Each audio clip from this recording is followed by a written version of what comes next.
10, 9, 8, 7, 6, 5, 4, 3, 2, 1, 0. A look at what in my opinion, one of the best goalkeepers, we need you to think that you're going to be playing for games.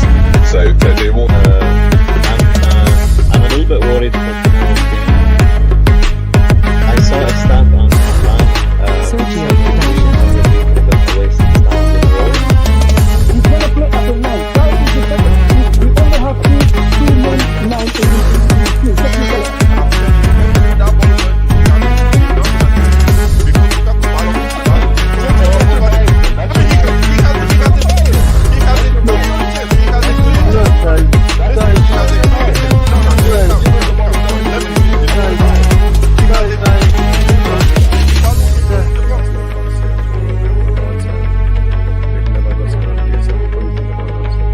People have gone on about if we lose the cup, it could be a bit of a situation. I hope to God it Sergio Productions.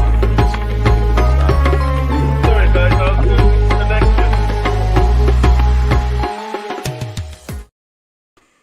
Yo, welcome to the Blue Lounge, welcome to the stream.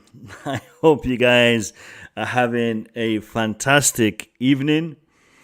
Chelsea are through to the fifth round. We did manage to, I forgot what round it was for a second. We did manage to beat Plymouth Argyle eventually and progress in the FA Cup. A game that had a lot of us on the edge of our seats, and not for the right reasons, not for the good reasons. A game that had what's the word here? A lackluster attack in one perspective, as in we were not able to finish our chances. We were creating a lot of opportunities. I think we had something like 41. I think that was a stat. 41 shots with a lot of opportunities created, a lot of good attacking play when it came to creating them chances, but the finishing wasn't up to scratch. I think we only had 10 or 11 shots actually on target out of the 41 shots on target. I think there were 10 or 11 shots on target. 2 went in, 3 hit the crossbar and the and didn't, they ricocheted off the bar, of the post, and the actual contribution from our attackers was a little bit iffy, because we did have some good performances from the attackers.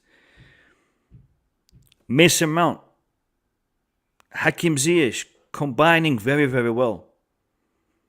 Callum Hudson-Odoi could have finished a lot of those opportunities that were created for him by Hakim Ziyech. Had we had Ben Chilwell on that post, on that far post, anticipating the crosses by Hakim Ziyech, I think we'd have scored a couple of those opportunities. Had we had Marcos Alonso starting that game, things could have been a little bit different. Again, the selection of the team, the strategy, the tactics, I'm not sure if they were up to scratch. Yes, the idea behind this fixture was to bring in the best players because they've been away for a couple of weeks. And we have a very important tournament starting next week, and we want to have the players fitter and sharper and ready. Unfortunately, it looks like some of these players might have picked up an injury. Mason Mount didn't look too comfortable. Hakim Ziyech didn't look too comfortable. Azpilicueta didn't look too comfortable towards the end of that game. Azpilicueta, he was putting in a performance that Romelu Lukaku wasn't able to put in, or hasn't been able to put in for quite some time. The goal that was scored by Azpilicueta Reminded me of the back heel that Gianfranco Zola did against Norwich, I believe, in the also in the FA Cup, I believe. It was a good performance by our wingbacks.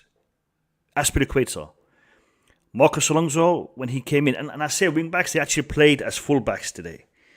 Marcos Alonso scores, Azpilicueta scores. A mistake by Malang Sarr gives away a penalty. And I'm just glad and delighted to see Kepa Arrizabalaga between the stakes for penalties, because he made light work of the attempt. Good save by Kepa.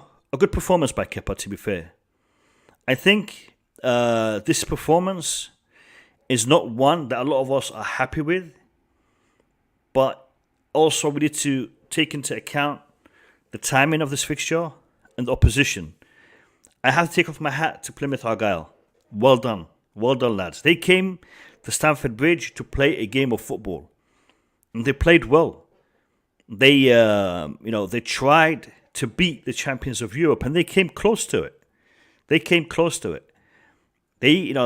put us under a lot of pressure for the majority of that game because they defended well, and when they did get a chance to attack, they took that opportunity and they did attack rather than sitting back the whole time. They are a League One side playing against one of the big boys in the Premier League, and they gave us a game. So big up to them. Well done.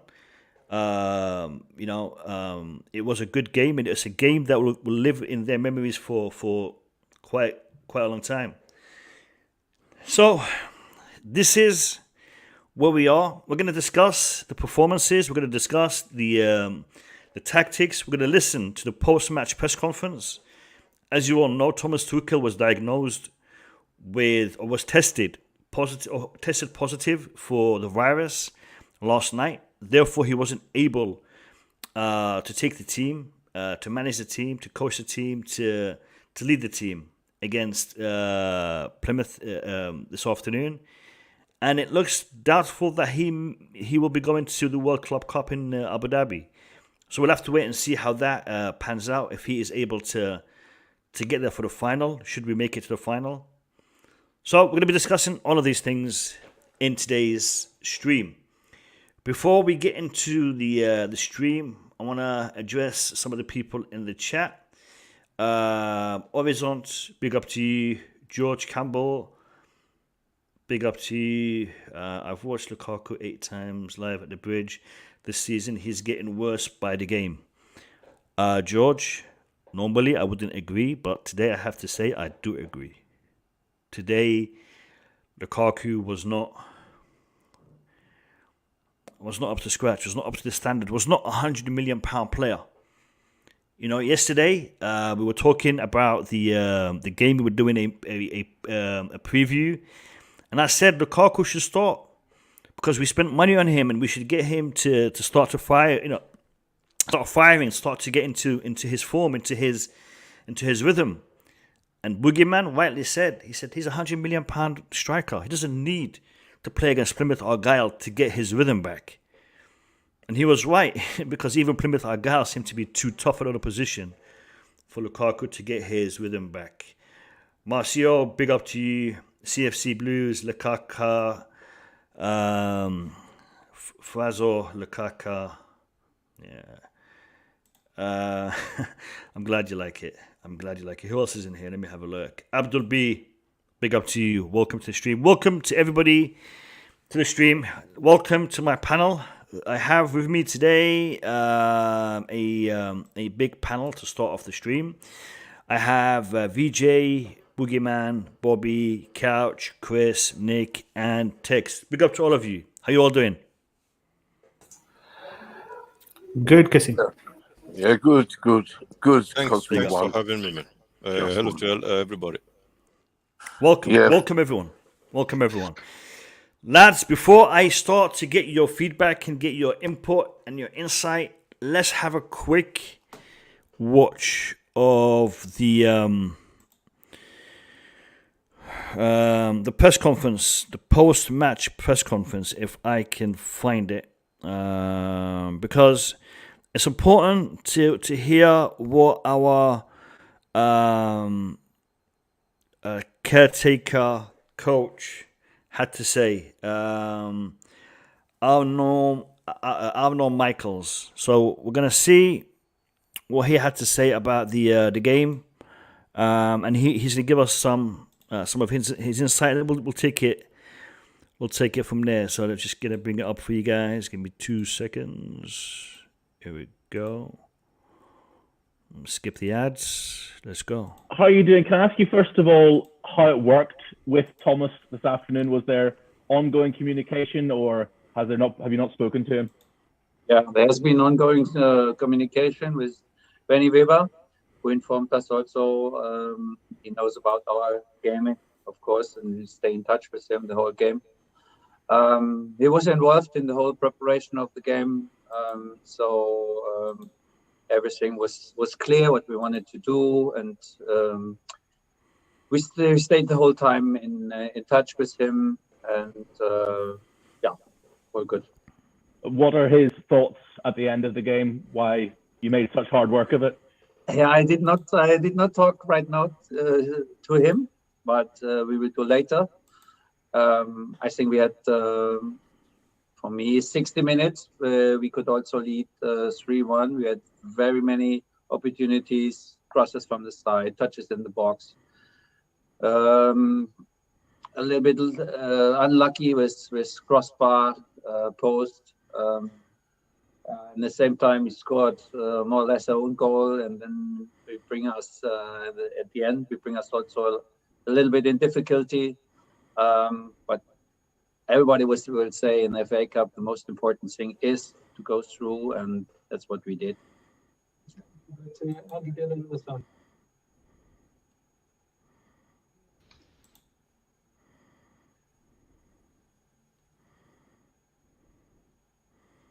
Unmute yourself, please, Andy. Hello, is it me, Charlie? Yep, we can hear you. So I can barely hear you. Yes, We can hear you. Sorry, very sorry about that. I just wanted a technical point, please. I just wondered, with Thomas testing positive yesterday, what's the situation with the Club World Cup for next week? And also, I wonder if you could talk just about the performance of Lukaku. He's been trying to get back into the swing of things, and today maybe not as effective as maybe it could have been, and how frustrating it must be for him trying to get back into the goals the way he has after a break. Yeah, first of all, I do right now not exactly know what the situation is with Thomas when he will be back. He has to follow the government rules and is in self-isolation. So we will looking forward for next days. The second question was Romelu Lukaku. Yeah, it's maybe for him a little bit tough right now to find or to score. He's working a lot for the team, doing lots of touches, but he's a little bit unlucky. We try to put him. We try to give him opportunities, and we will keep on going like this. I mean, he's an important player for us, and he's our striker, and therefore he needs also some trust in moments. Maybe he does not score, so all good. we'll go to Nizar Kinsella. Hi, Arno. Congrats on the result. Is it a little bit of a problem that you played 120 minutes today ahead of the Club World Cup? Are you going to be tired essentially for this tournament? Hopefully not. But we had to accept that after the break we had, it was tough against the opponent who was very good organized. And to play 120 minutes was not the target for today, we have to say. We lack also a little bit of little injuries, hopefully only little injuries. So yeah, we will see. We will see. It is not easy to come after a break, come in a game like this. Even if we were, for me, we were for a long time. It also a good game. Maybe we'll go to Adam Newsom. Hi, Arno. I just wanted to check, did Mason come off with an injury? And if so, is there any reason to be concerned about him going to the Club World Cup? But so hopefully not. We will see. He felt it once in additional time when he had a shot on target. And only by this shot, it was not a problem, a serious problem during the game. It was only when he had this shot, and he realized quick that he felt pain, and therefore we took him off. But we will see if there will be further exams. So hopefully not too bad, but right now I cannot promise what the situation is. Hey, Nick Pure. Can you just give us a word on Kepa, obviously, with the penalty save? The save there obviously stopped it going to a shootout, didn't it? And we've seen it a few times recently how good he is at saving penalties. We've seen him kind of move back with confidence, taking real steps forward week on week, haven't we? He must be feeling pretty good right now. Yeah, I think also it's not only about his penalty save, it's also about his performance. I think it's a very good performance since the last matches. I found him very reliable in his game, and he has the strength also to save these penalties. He have shown it a few times now in Carabao Cup twice against Villarreal, and I can only say even in training, it's hard to beat him. In penalty shootout, he has the ability to read also the mind of the player and what he's going to do. So yeah, we are very happy with Kepa. I mean, he deserves also this trust because he's a fantastic guy to work with him now since 1 year. Yes, it's hard for him because Edo is playing also very good, and he's constantly doing in training very good work, so reliable work and friendly. It's an amazing guy, and I'm also very happy for him that he could save us for a penalty shootout. Okay, and the final question for today, Liam Toomey. Hi Arno, nice to talk to you. I just wanted to ask how today felt for you, being the one kind of in the technical area, dishing out the instructions, and also saw Zoltlo and Anthony Barry doing plenty of talking with the players as well throughout the game. Was that always the plan, for it to be a team effort from the staff managing the game in Thomas's absence? Exactly, absolutely right. So we also see it as a team effort. Scholz, Anthony, and me also, and H is included, Benny is included on the stand. So give us the information we need also. No, it is a team effort, and we all felt a little bit excited because we're used to have Thomas on our side.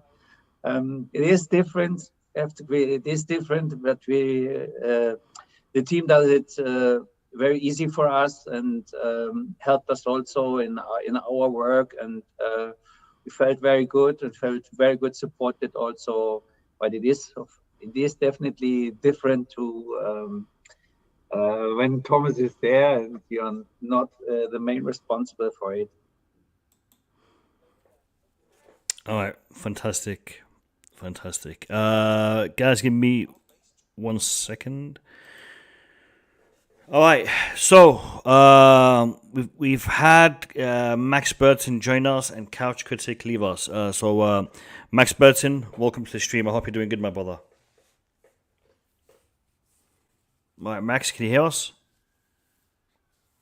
All right, maybe Max is away from his mic. Guys, look, I'm going to give you all a minute to give me your overall assessment of the game.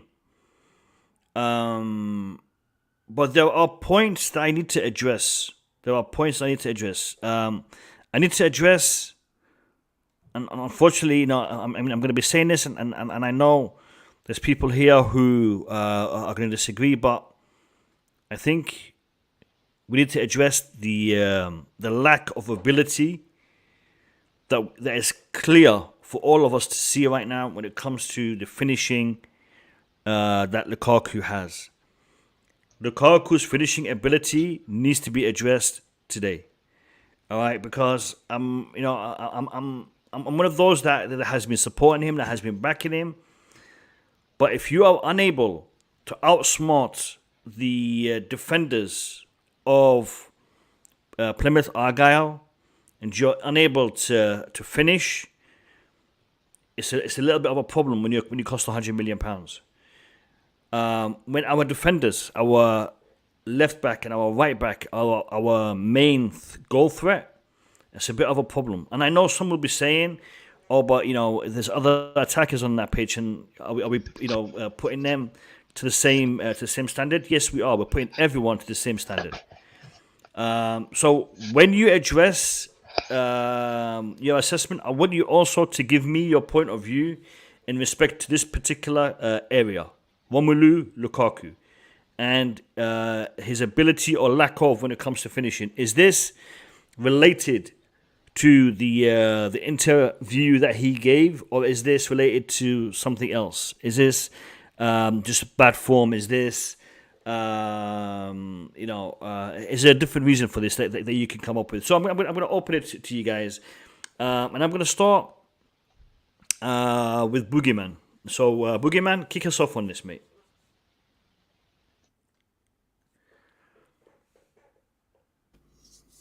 Yeah, thanks for having me, man. I'm happy to be here. Today's game is one of the odd ones. Yesterday, I thought we were going to be winning this 4-0. That was my prediction. And then when I watched the game, Plymouth looked like a Premier League team, actually. They organized, they're not scared.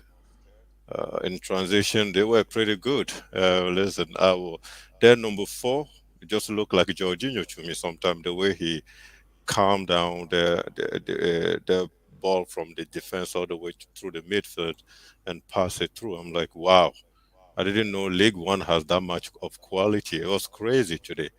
The other thing is, I always complain about Tuchel, right?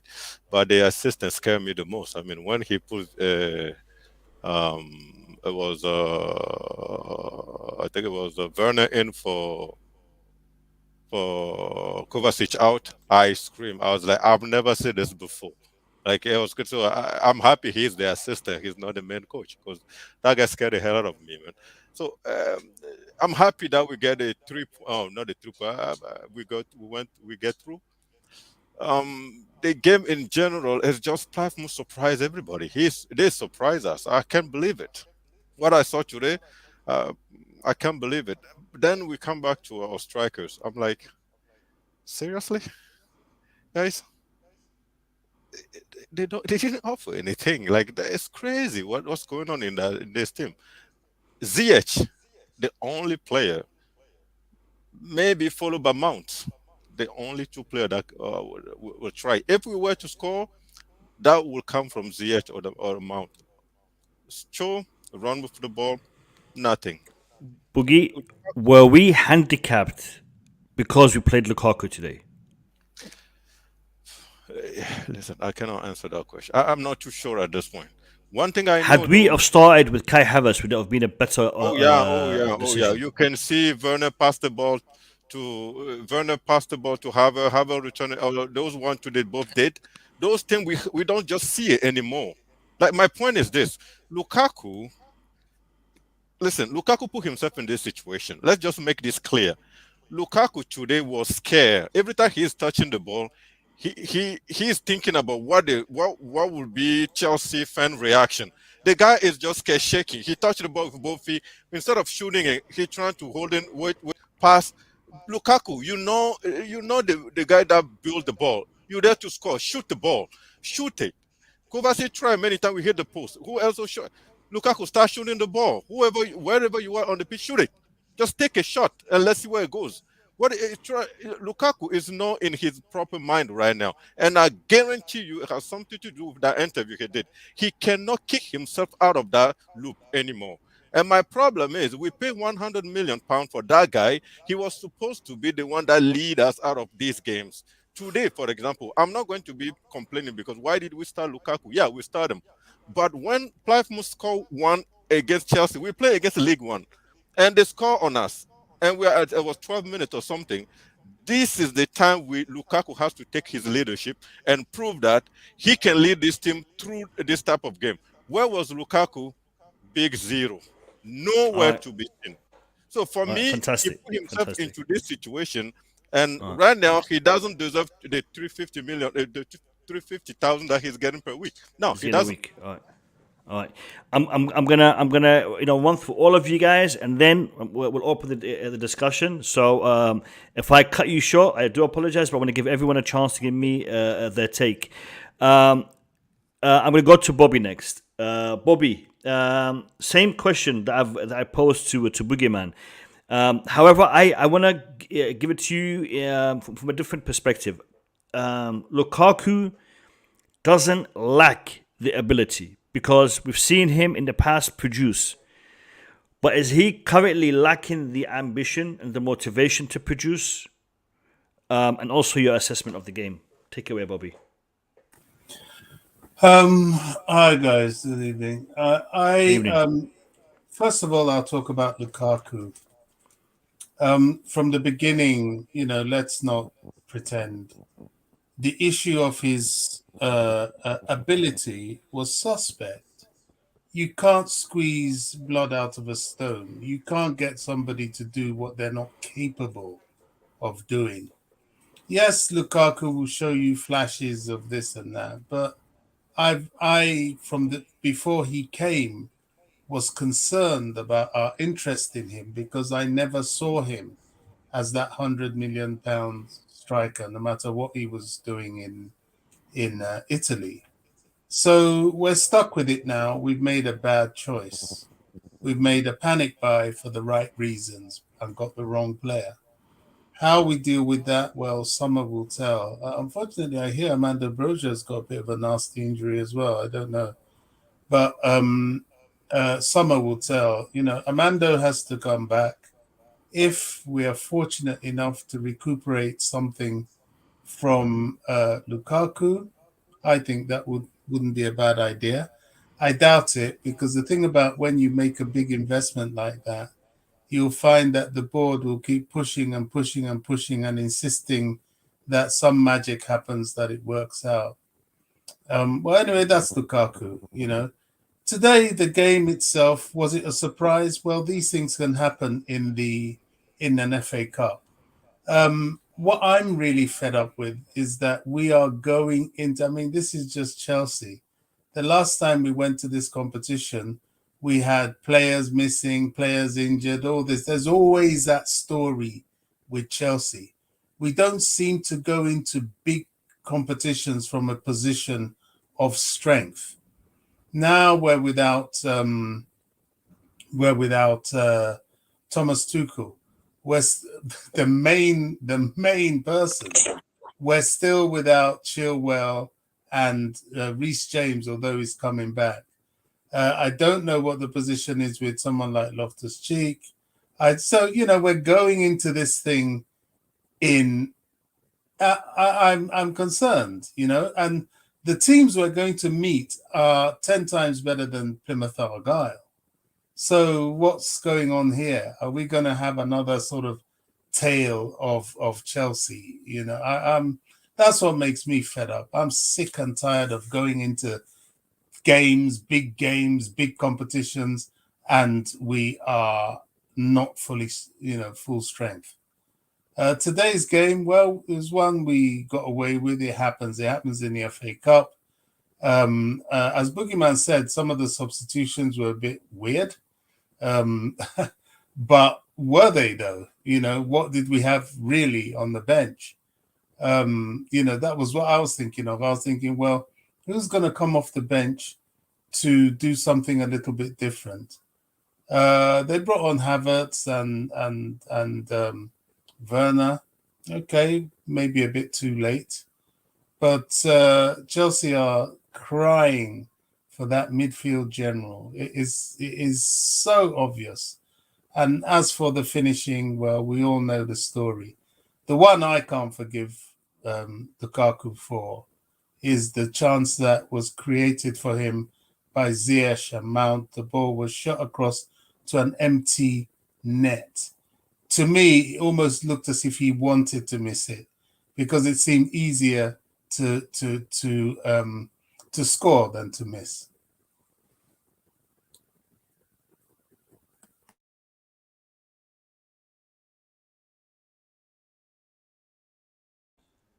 Yeah, I was on mute. I was that was as clear cut of an opportunity as you're going to get. Unfortunately, you would think £100 million striker would be in the right place to finish that. All right, yeah, I'll carry on. I'll continue. Let me hear from VJ. Today's game. And Lukaku, first thing I'll talk about Lukaku. For me, in a word, if I have to say Lukaku was basically the fifth defender for Plymouth. All right. He didn't play for us. He played with 10 men, and he played as a defender for them. That's just pushing it, man. That's pushing it. No, come on. Come on. I'm being honest here. We've got 5, Plymouth defenders were, well built, actually. They were tall and all that. Like, he was also jumping along with them and basically defending the ball. I can literally show instances where he pushed the ball behind and it went straight to the Plymouth player, and it started a gameplay from there. I mean, you don't have to play for us, but you can at least stay there and not play for them. Right? At least score an own goal or two. Yeah, at least. Nah, VJ. I think his positioning was off. His ball control, his when I see his positioning, a couple of instances, I see Ziyech, coming in, and instead of him going down the center and waiting for the ball, he was going out wide. And I was thinking, why is he? I mean, yes, Ziyech is cutting in, but he's cutting in to give the ball to you. Why are you going out wide? And I saw that a couple of times, and I'm thinking to myself, what is he doing? Is he trying to create for somebody else? You're the striker. You're the one that we're creating for. But saying that he was defending, no, I don't see it that way. I see that he's making errors. I see he was making errors. No, see, when I say defending, I'm not actually saying defending, right? But the kind of work that he produced there was looking as if he was doing that job, right? Anyways, moving on from Lukaku, I think we shouldn't have played 120 minutes in this game. That's what, first of all, I think. This 120 minutes is definitely going to hurt us going forward into the Club World Cup. It should have been a 90 minutes game. This 120 minutes, the stretch is something that I'm really worried about. We saw the impact actually it had on the players. You could still argue with me saying that they are professional. They should be in a position to play 120, but let's not forget they came from a break, and then straight away 120 minutes we saw Azpilicueta having some niggles, Ziyech as well having a bit of niggle, and we had the same with Mason Mount as well. Yep. Yeah, so this is a bit concerning for me. You shouldn't pick up these many injuries in a Plymouth game. Not worth it. Anyways, that is one concern. And the second thing is I have this concern more. I'm not sure how many panels actually feel the same way. I'm not sure if there is I wouldn't really call it a cold war or something, but for a lack of better word, I'll just say cold war between Lukaku and Havertz. Like, I don't know why Havertz doesn't pass the ball to Lukaku and the same doesn't get reciprocated. Like, there is no passes in between them. You see, connection is different. Like getting a connection and then building from it is like, let's say that is something that Hakim Ziyech and Mount does. I'm not asking them to do that way, right? I'm basically asking them to pass in between them. I don't see the passes between them at all. Like, they are completely aloof. Werner and Havertz, the way that they're playing, they are aloof. Hakim Ziyech and Mount aloof. Lukaku stands in the center, and that's something separate. Like, players. You're spot on, VJ. You're spot on. I've seen that. I've seen that from the beginning. Havertz and Lukaku do not have any chemistry at all. at all. Havertz, Werner, they have chemistry. Havertz, Mount, they have chemistry. Havertz has chemistry with pretty much everyone apart from Lukaku. Ziyech and Mount didn't have chemistry early doors, but then they started to work on that. No. And now we're seeing it. Now we're seeing them together. They play really, really well. It's all about the desire to do it. And I don't think there's any desire between Havertz and Lukaku to work together. Unfortunately, it doesn't seem like it's happening. And You're right, it's not you're just it's not just a concern with Havertz and Lukaku, right? None of the attackers seems to be in tandem with Lukaku, which is a bit of worrying sign. See, if the interview was not given, we could have probably thought about this as a tactical indifference, and maybe they're not, collating together and producing something like that. But because of the interview, now I have to think aspects outside the game as well, outside the tactical side of things as well. Is this interview still having an impact in the dressing room? I don't know right now. But if you ask me, maybe there is a potential there. There is definitely. Go on. There's definitely an impact between the interview. Go on. Let me hear on Cho. Cho, another person. I still don't understand what his gameplay was today, because see, when there is Ziyech whipping crosses from right side, you're expected to be on the far end of the cross. And I saw a lot of times that far end of the cross is being missed, and he was not in position for that. He should have ideally been. Certain people may argue he was not able to produce that dribbling and all of that because he didn't have an overlapping wing back. But I wouldn't really attribute to that particular point alone, because a lot of times when there was a 1-2 between Kovačić and himself, he passed the man, he crossed the man actually, and then he ran and he overran. I even tweeted out saying that you can straight away dribble to Allianz Arena from here.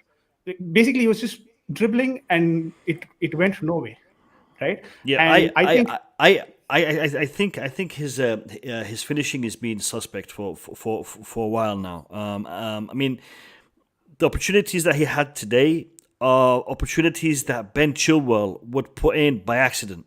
He would literally just be in the right place for the ball to bounce off his chest, bounce off his leg, bounce off his head into the net. Callum, he was there, but I think he was trying too hard to put that ball in the net. The crosses were spot on. They were pinpoint crosses. All he had to do was just direct the ball. He didn't even have to put any power on it. Just direct it. Unfortunately, I think the fact that he's not being played as a winger all that often, he's been used more as a wing back. Maybe he's just forgotten that magic finishing touch. VJ, I'll come back to you. I'll come back to everyone. I'll give you all an opportunity. I want to give Chris a chance to give me his thoughts. Chris, I know you were very disappointed in this result. Give me your overall opinion of the performance. First of all, pleasure to be back. How is everybody? Good yet? Pleasure to have you. Terrible, poor, shambolic. I know you don't like swearing, but just all round terrible. I mean, it's Plymouth Argyle. I mean, we should be blowing them away. I mean, just absolute. I know the positive is we went through, but Hudson-Odoi, I've said it time and time again on here, he's not good enough. He offers absolutely nothing. Yeah. And it's not as if he just came on the scene for this year. He's been in here for like 4 seasons and he's only scored 4 goals. He offers nothing. And I thought there was a bit of a positive when he was linking up well with Lukaku. But Lukaku's off the boil now. So if Lukaku's off the boil and that was the positive for Hudson-Odoi, then it's just a big shambles, honestly. Azpilicueta, Mr. Consistent. I mean, he's the only one that actually showed a bit of heart today. Now, Kepa gets a lot of stick, showed up today, yeah. Absolutely shambolic performance, and all round, just an absolute terrible performance. Hudson-Odoi, terrible. Lukaku looks like he doesn't want to be here. If you don't want to be here, mate, that's fine, but at least perform for the team. You play for Chelsea, mate, yeah. If you don't want to be here in the summer, go. That's fine, because no one wants to see you here anyway, by the looks of things. But perform. Don't throw your toys at the pram. Perform. Shambles. Earn your paycheck. We're paying you money. Earn that paycheck. You want to go, but earn your paycheck, right? Exactly. But overall today, Mo, terrible, mate. Terrible. Absolute shock. Yeah, no. If it hadn't been for that interview and it hadn't been for what he said, I think people would give him excuses. You know, they'll try to find out or figure out a way to why he's doing this. Absolutely, But mate. Like absolutely. Sorry, when Chris. Lukaku came in, Chris, I'm like, the go on. issue I have is prior to that interview being released. I mean, he did the interview. He had COVID. You know, he came back and he started playing, and he banged in goals. But then the interview was released, and all of a sudden his form went down. Yeah. So that interview for me is a catalyst to where he is today. This is why he is where he is today, because of that interview. And again, Can I you know, jump on, I could be can I wrong. just jump on but- Ziyech as well. Yeah, I sure. mean, Ziyech, I've seen some people give Ziyech some stick. Mate, Ziyech is doing what he can do. Look at the amount of times he gave the ball to Hudson-Odoi, and Hudson-Odoi, as per, has no product, has no end product. And what is Ziyech supposed to do? I'm sick of seeing Hudson-Odoi start, honestly. You know what? You just reminded me of something. Guys in the chat, I want to ask you all a question. All of you guys, most of you guys in the chat are my regular viewers. And I want to ask you a question. And please answer me in the chat, yes or no. And do it from the, you know, from the heart. Be honest with me. Because if I am, I want to know if I am. By you guys telling me in the chat. Do I show biased towards Hakim Ziyech when I talk about him and I rate his performances? Because I've been getting feedback from certain people saying to me that I have a bias towards Hakim Ziyech, and I never criticize him. I never, you know, point out when he doesn't perform. So if you think I have a bias to Hakim Ziyech, say yes in the chat. And if you don't think I have a bias, say no in the chat. And I like really this appreciate it as well. because I want to know. I want to know. Gabriel says yes. KB says no. So keep it coming in the chat. I want to know if you think I have a bias towards Hakim Ziyech. Boogie man, I'm not asking you.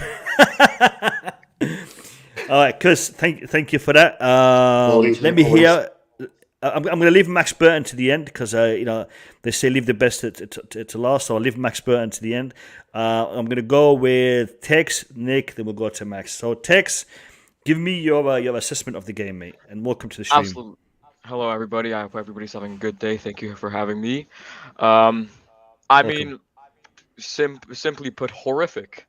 I mean, Ziyech, Kepa, those are the better two best players. And if anybody says anything different, you unfortunately do not know ball, my friend. Lukaku, and the thing is, this man, I think VJ said that he played against us. We would have played better with 10 men. And we did play with 10 men with Lukaku on the pitch as well. I mean, it took him longer than an Amazon package to arrive to get to the ball. Multiple times he just froze. It took him at least 4 seconds to decide to move towards the ball. And the Ziyech chance, the empty net one, it took him multiple business days to you know, even go towards the ball. He completely missed it, you know, and his passes were horrific. And look, I'm going to say something now that is definitely going to you know, annoy a lot of people. And Hudson-Odoi is not better than Bukayo Saka.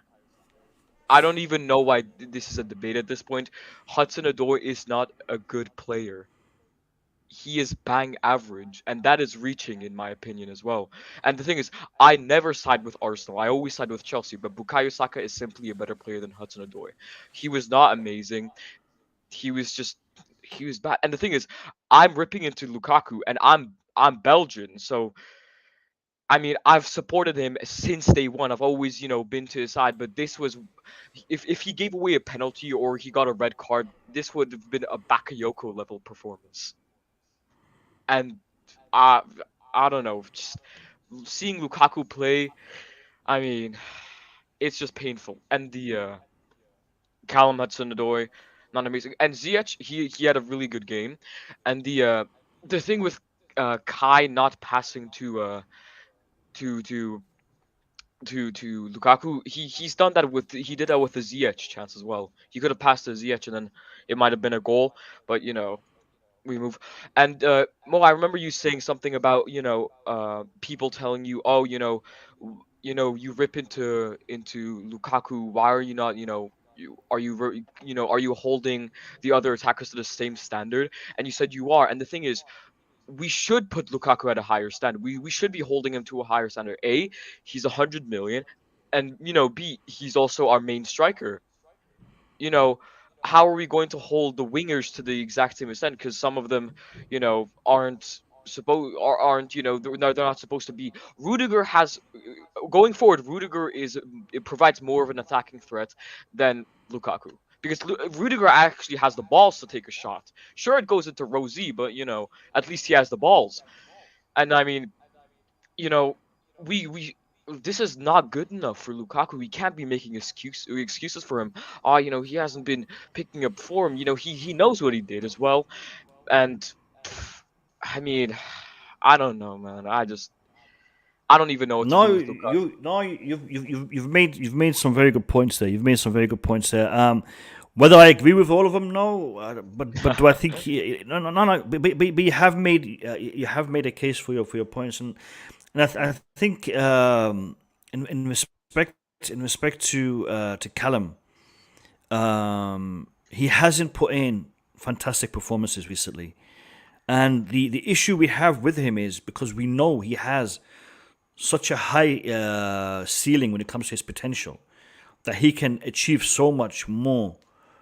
And that is why I'm disappointed in him. Not because I think he's putting in decent performances, but I think he could do a lot better.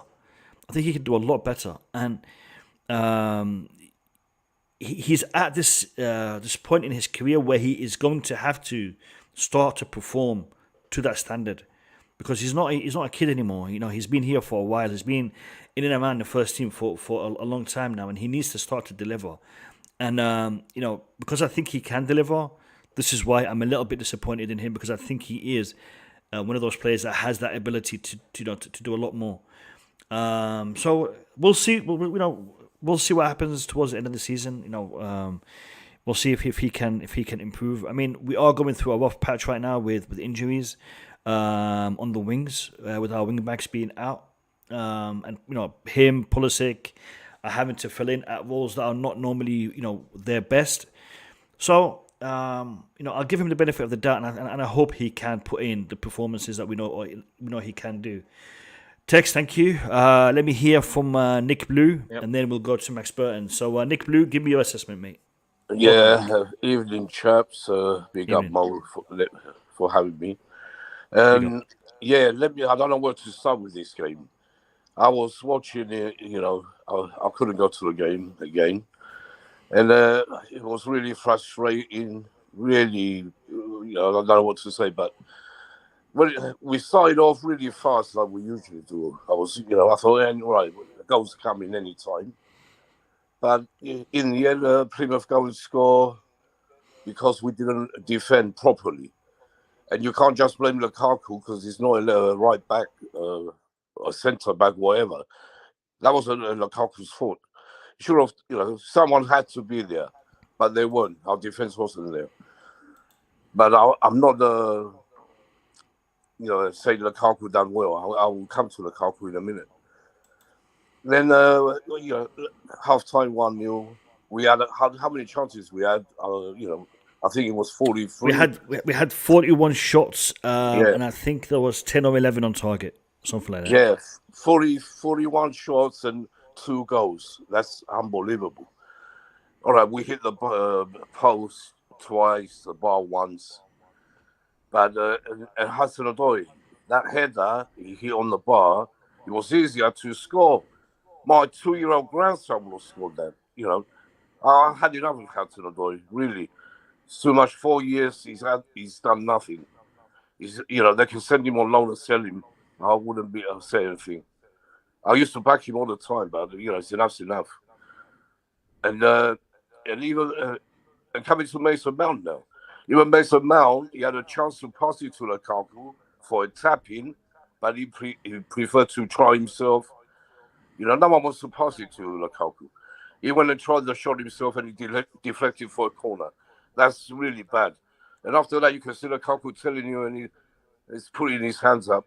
That wasn't good from Mount. Supposed to be one of our great players, which he is. I still like him, but he shouldn't have done that. Give Lukaku the chance he needs to get his bloody confidence back. I was really pissed off with that. And Coming to the game now. Sorry, Nick, just one question. You said give Lukaku the chance to get his confidence back, correct? Yeah, from that, okay. You see the chance he had to pass it to him in the first half. Mason Mount he was in the box. All he had to do is tap it. He was clear, no one on him. If he passed, he would have tapped it in. But he preferred to shoot. Hold on, so Nick, just so I get this right. You believe that Lukaku isn't being given the adequate service to perform? Is that what you're saying? Yeah, from the Mason Mount should have done better. I'm saying. I'm not saying Lukaku's great. He's nowhere near the guy who was at Inter Milan. He's he's lost it. He's too slow. When Ziyech was causing it, he's always coming in a bit. He could drop in there quicker. He's not there to put the ball in. Yeah, very bad performance from him as well. Right. And I think all right. So if I get this right, you believe that it's the onus is on the players to provide him with the opportunities, and they're not doing that. Thus, he is underperforming. So it's a bit of it's a team thing rather than a Lukaku thing. It's both. It's It's both. It's not just like VJ, my friend said. He played for Plymouth. No, he didn't play for Plymouth. He wasn't. VJ was just overemphasizing the point. Yeah. But he was bad. He was bad. But no one's helping him to get his confidence back. No one. They don't want to pass it to. They don't want to. It's a fair comment. It's a fair comment. Sorry, Nick. Hold on, Nick. It's a fair comment because a few people have indicated and have identified the fact that him and Havertz don't have that chemistry. And I agree that he doesn't have a good chemistry with the front line. Maybe he's working on it with Ziyech because we see him and Ziyech do a lot of training together.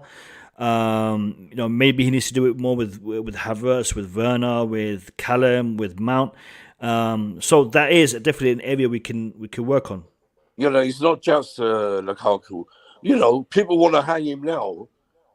Hang him dry now. There's so many people I know that want to hang him now, but I'm not. I don't want to do that.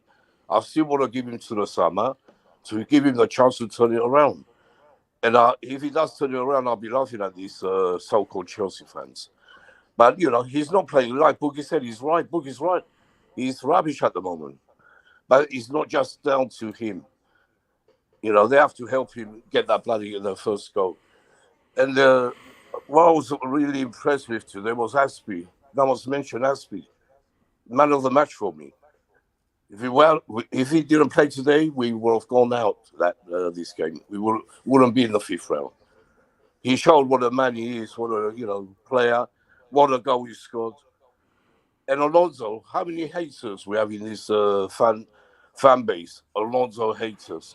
But Alonso, he's always come up with a great goal when we needed it, or a simple goal, great work, team effort goal like today. But he's come up with them in how many years he's been here. He's always shown he can do it when it matters. So I don't want to hear all these Alonso haters and Lukaku haters. You always hear them, but me, I'll still give him the chance. Yeah. And the other one, Ziyech was good. Yeah. Go on. Ziyech, after Azpi, he was the next best player. What I always said, when Ziyech was bad, I said he was bad. But when he's good, I say he's good. He's got potential. We know he can be a great player. He showed it today. And everyone had a below average game, apart from Ziyech, Azpi, Rudiger, Jorginho, and Mason Mount. But everyone else was below average. Kepa, what a man. Great. He wasn't just a penalty. He saved us during the game as well. He done one great save. So big up to Kepa and the ones who say, that money, he's worth that money. He's getting better every game by the game. So All right. Cheers, Nick. I wanna just talk about a couple of the points you've made. I'm gonna put your mic on mute for a second, Nick. Regarding Marcos Alonso, anybody who hates a Chelsea player is hating his own player, his own team. So, having an agenda against a Chelsea player, I think that undermines your support for the club.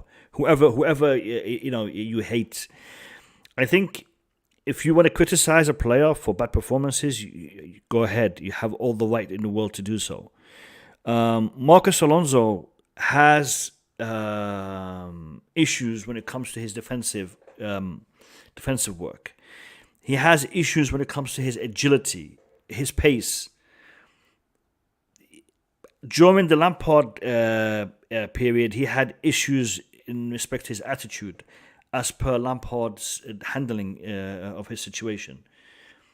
But Marcos Alonso has been with Chelsea for quite some time, and he has won with Chelsea, and he has contributed to every title, every trophy, every honour that Chelsea has achieved while he's been in the team. He has contributed, as he did today, as he will up until he leaves the club.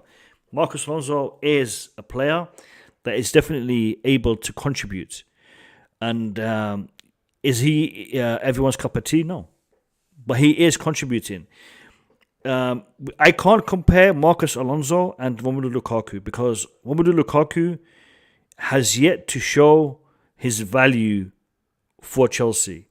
Right now, his value is a price tag that he has on his head. And that, for me, is problematic with the performances he's putting in. Romelu Lukaku, when he first came in, he started doing business and he started playing well. But right now, the way he's handling himself, the way that he is running on that pitch, today, for me, it wasn't the chances that he missed. It wasn't the positioning that he was, that he had lack of. He wasn't, where he was supposed to be most of the time. That wasn't really the biggest issue for me. The biggest issue for me was the way he was carrying himself on that pitch.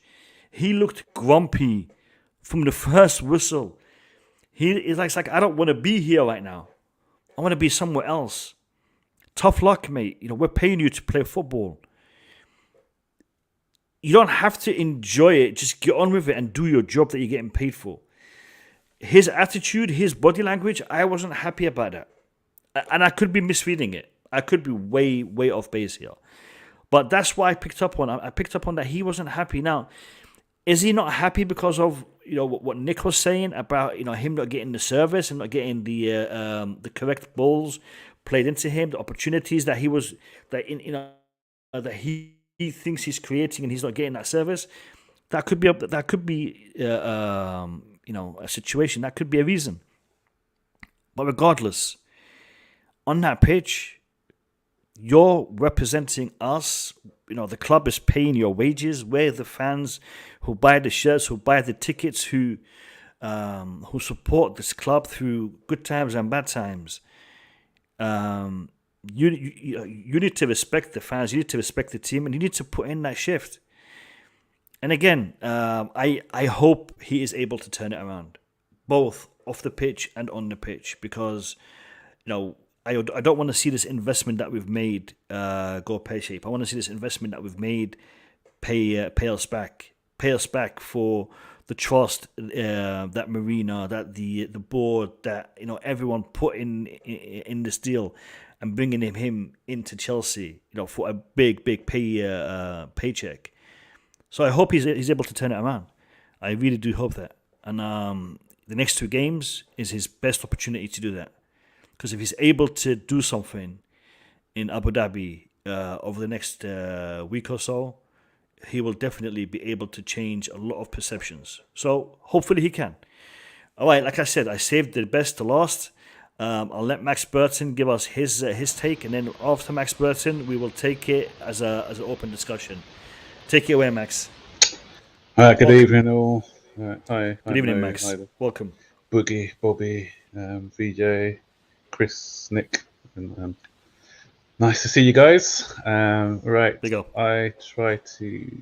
I'm always try to think without emotions and just to put a bit of logic on things. But let's address the Lukaku situation today first. But did he have a good game today? No.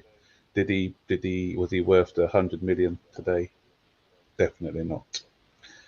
But we've got to look at the context and things like that as well, because football is a game with not only played physically, it's also played mentally. Okay, so you've got to be in tune physically and mentally in order to play the best performance, to be at your best. Let's face it, half the fan base, some of the fan base, not half, some of the fan base didn't want him here to start off with, and so when he did that interview, that was just another excuse, especially the ones who didn't want him here at the beginning, to spread hate on him. Just before the interview, is 2 games before that, the game against Villa, and I think it was Brighton, I was starting to see, oh, this is what we've paid the money for. But then, obviously, that interview came in ill-timed, ill-advised, whoever gave it, And so from then on, you've seen with the fan base, he's done that apology, but then the fans are still not being able to forgive him, and they're still showing him a lot of hate.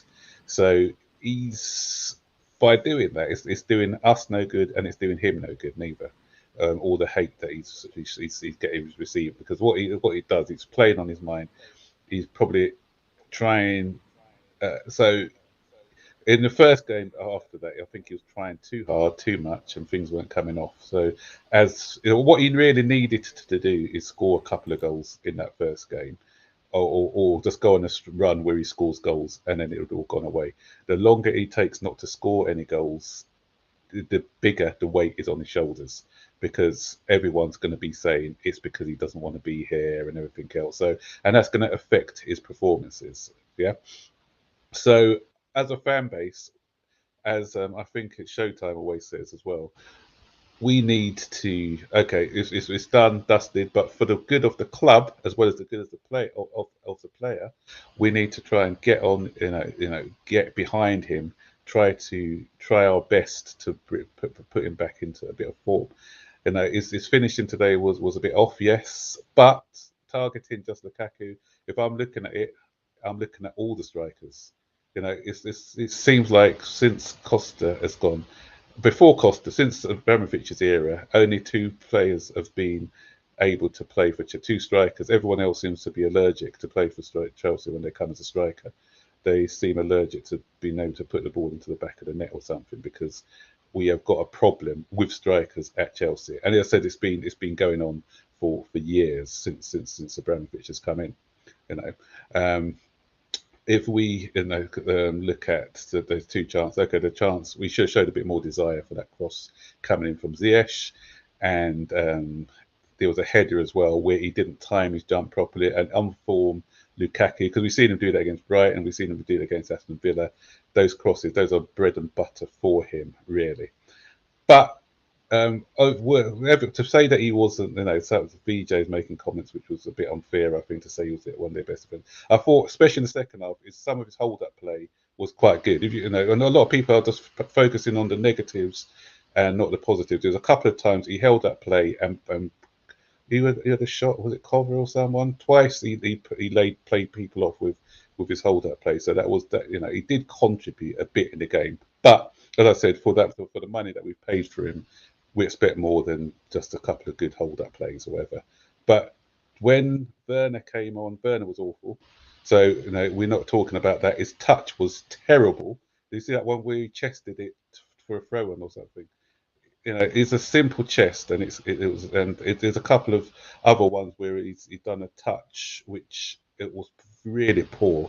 You'd have thought he was a Plymouth player with those touches that he made. Havertz had a chance where he should have scored when he was through. He should have done better. And there was another one where he got saved by the offside flag, where he totally miskicked it from the far post. So it's not just a Lukaku problem.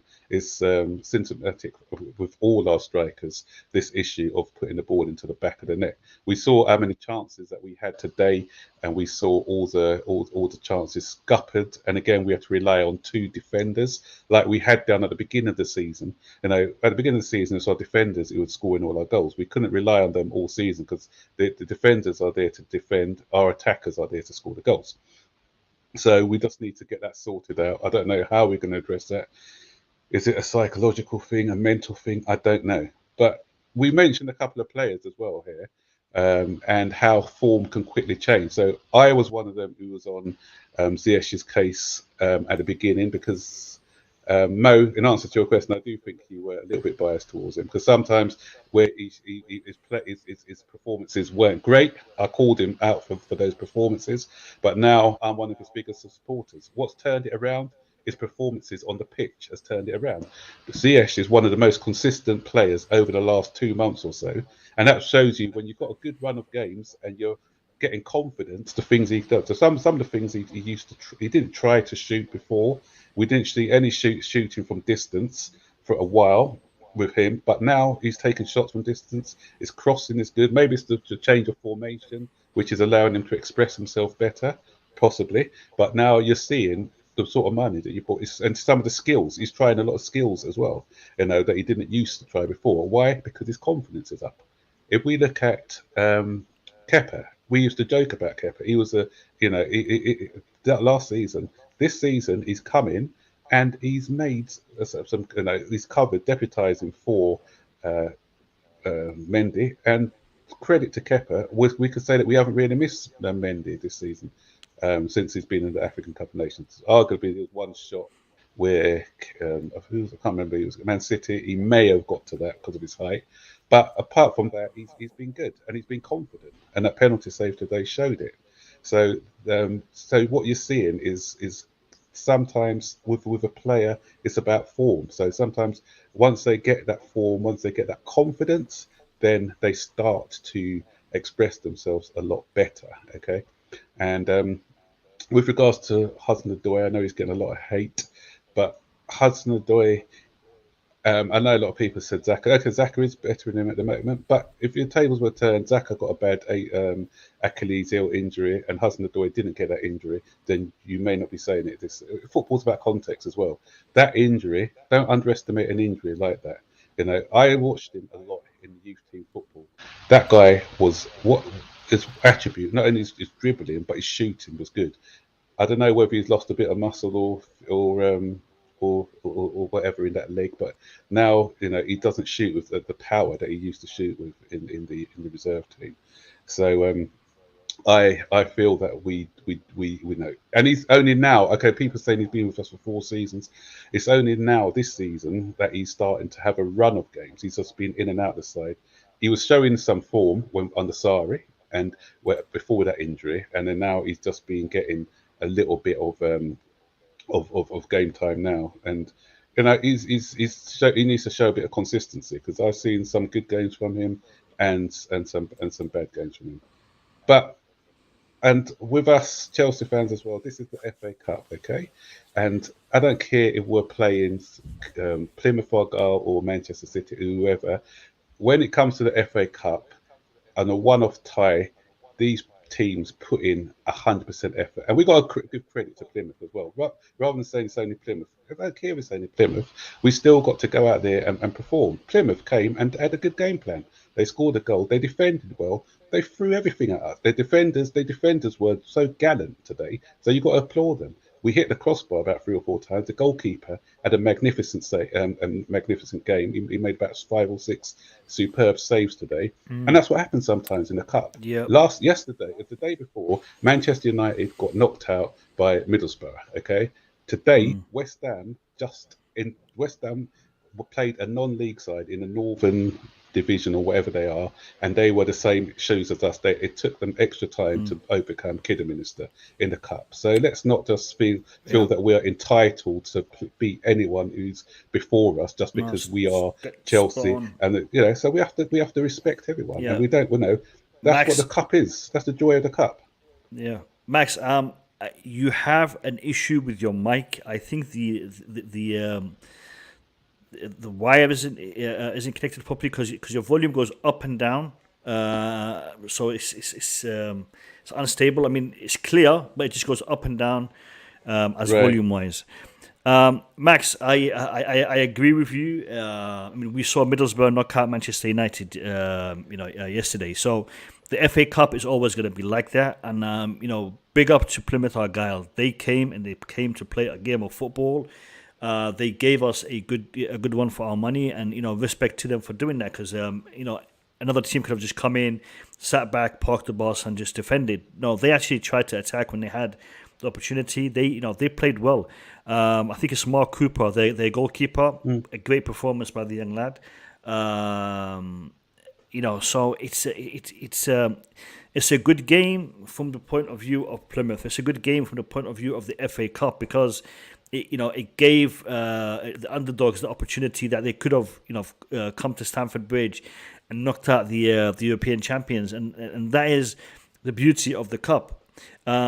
However, in respect to the players you mentioned, you highlighted Ziyech. Ziyech is a player that is similar to Lukaku in respect to his mentality and his attitude. I think Ziyech, if he has a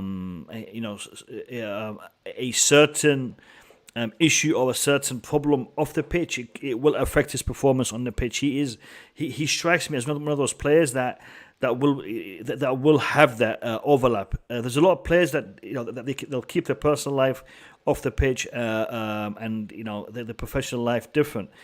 I mean, one of the factors that I contribute to this performance today, and maybe others also have said similar things, have read similar things, is the national coach of Morocco has spoken negatively about him, and has spoken about the fact that this guy will never play for Morocco again. He is not good enough. He doesn't have the right mentality to play football at a high level, etc., etc. And this happened very recently. And I think the performance that he's put on the pitch today is he wants to send a message to his national coach, to the supporters back home in Morocco. Look, I am a good player. I can perform, and I will continue to do so.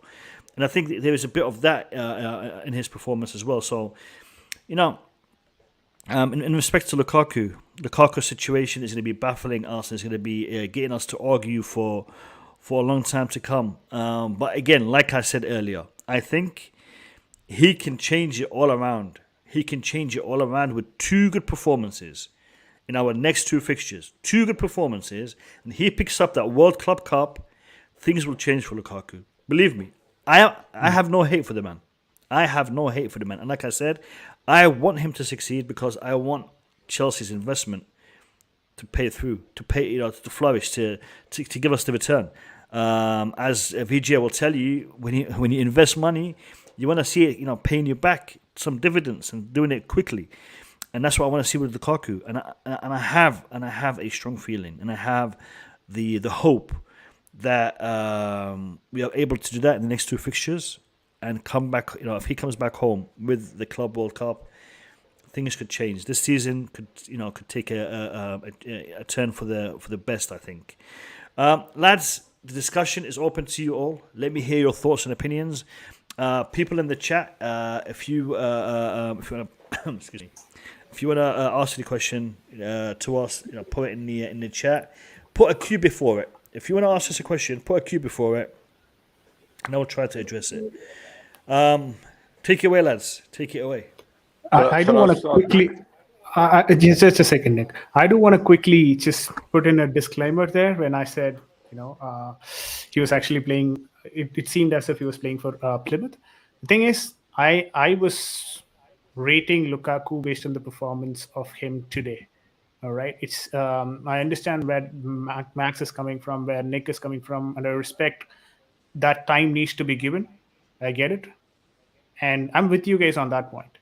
For me, today's performance on the pitch was not a performance of a 100 million striker, and he's on the pitch for a different reason. He's on the pitch only because he's a 100 million striker, and I don't like that. I, as a football fan, don't like that. Because the financial value is getting transferred into, game time, which I kind of hate, because see, it has to be on merits. It doesn't have to be on purely the financial value that the player brings in.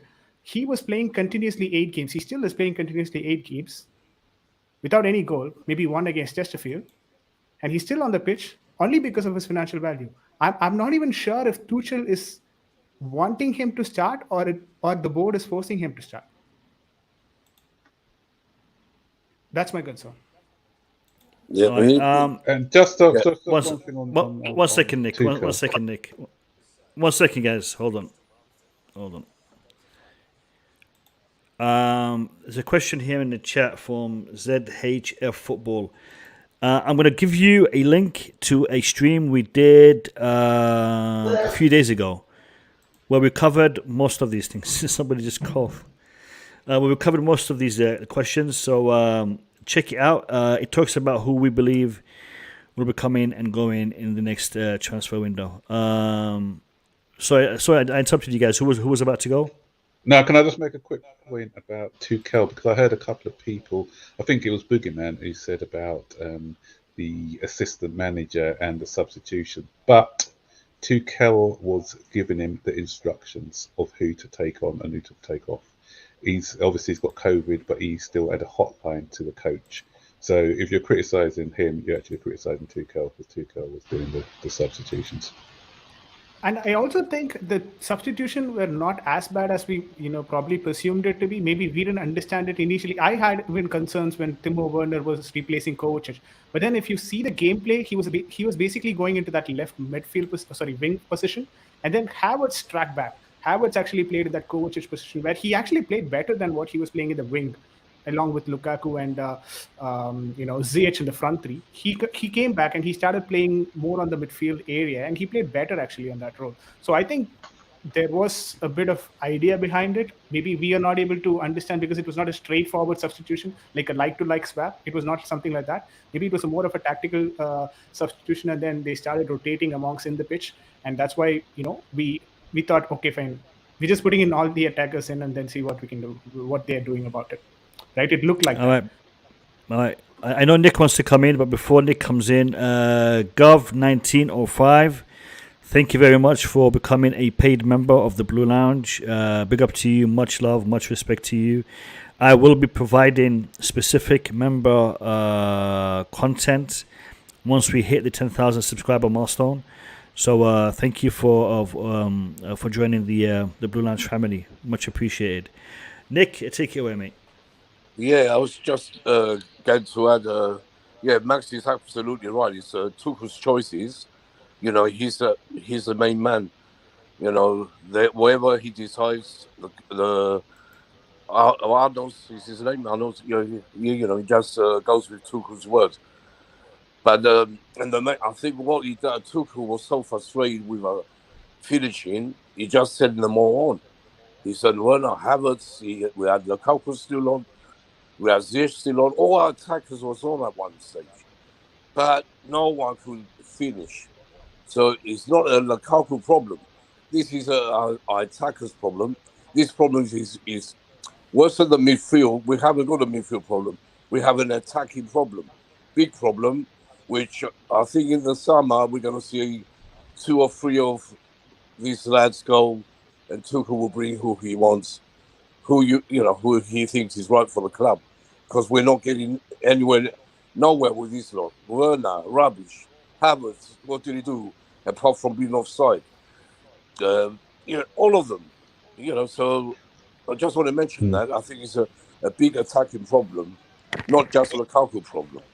What is not That's why fair, I think Dembele is going to come back. That's why he wants Dembele, because he knows that Dembele what is not fair when someone says Werner is rubbish and Havertz was rubbish is the fact that Lukaku has been having a run of game for the last 7-8 games. 8 games.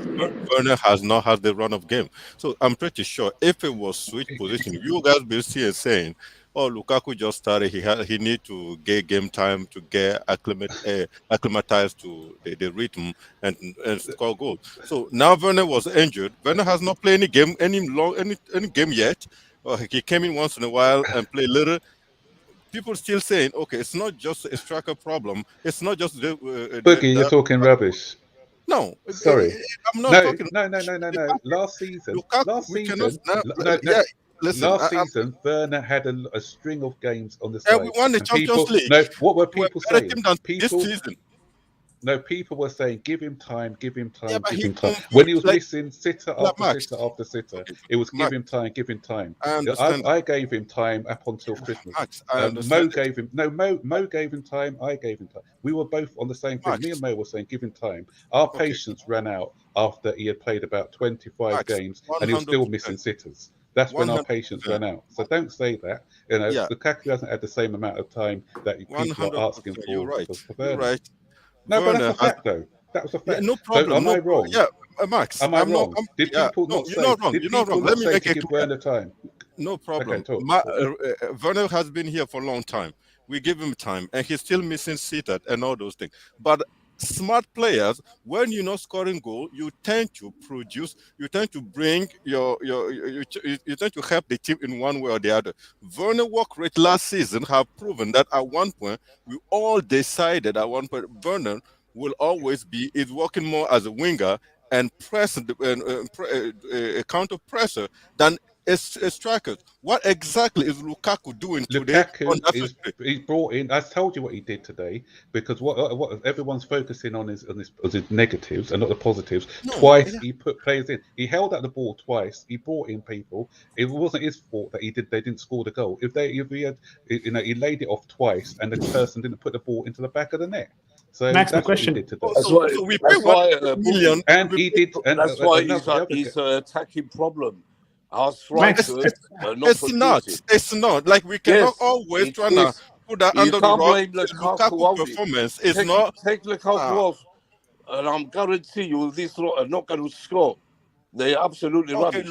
when Lukaku is on, we're scoring. Or at least if we take Lukaku off, Werner will have game time, Havertz will have game time, they will be sharper. I'd rather have Werner sharper, Werner That worked out well last season, didn't it? Let me hear from Chris. Hold on. Let me hear What from I Chris. just want to Let me say hear there from is, Chris. Nick, I don't know how you can come to the conclusion with Werner being crap. He's not crap, is he? He's not rubbish. Werner's not rubbish. He's not a bad player.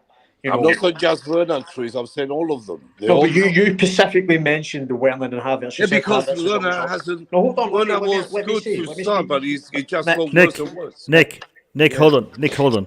Chris, carry on. No, basically, you mentioned two names. I know he said most of the attackers, but the two names he mentioned when he said Havertz is mostly offside, and it's like as if to say he's a bad player, and he's saying Werner's rubbish. Werner's not rubbish.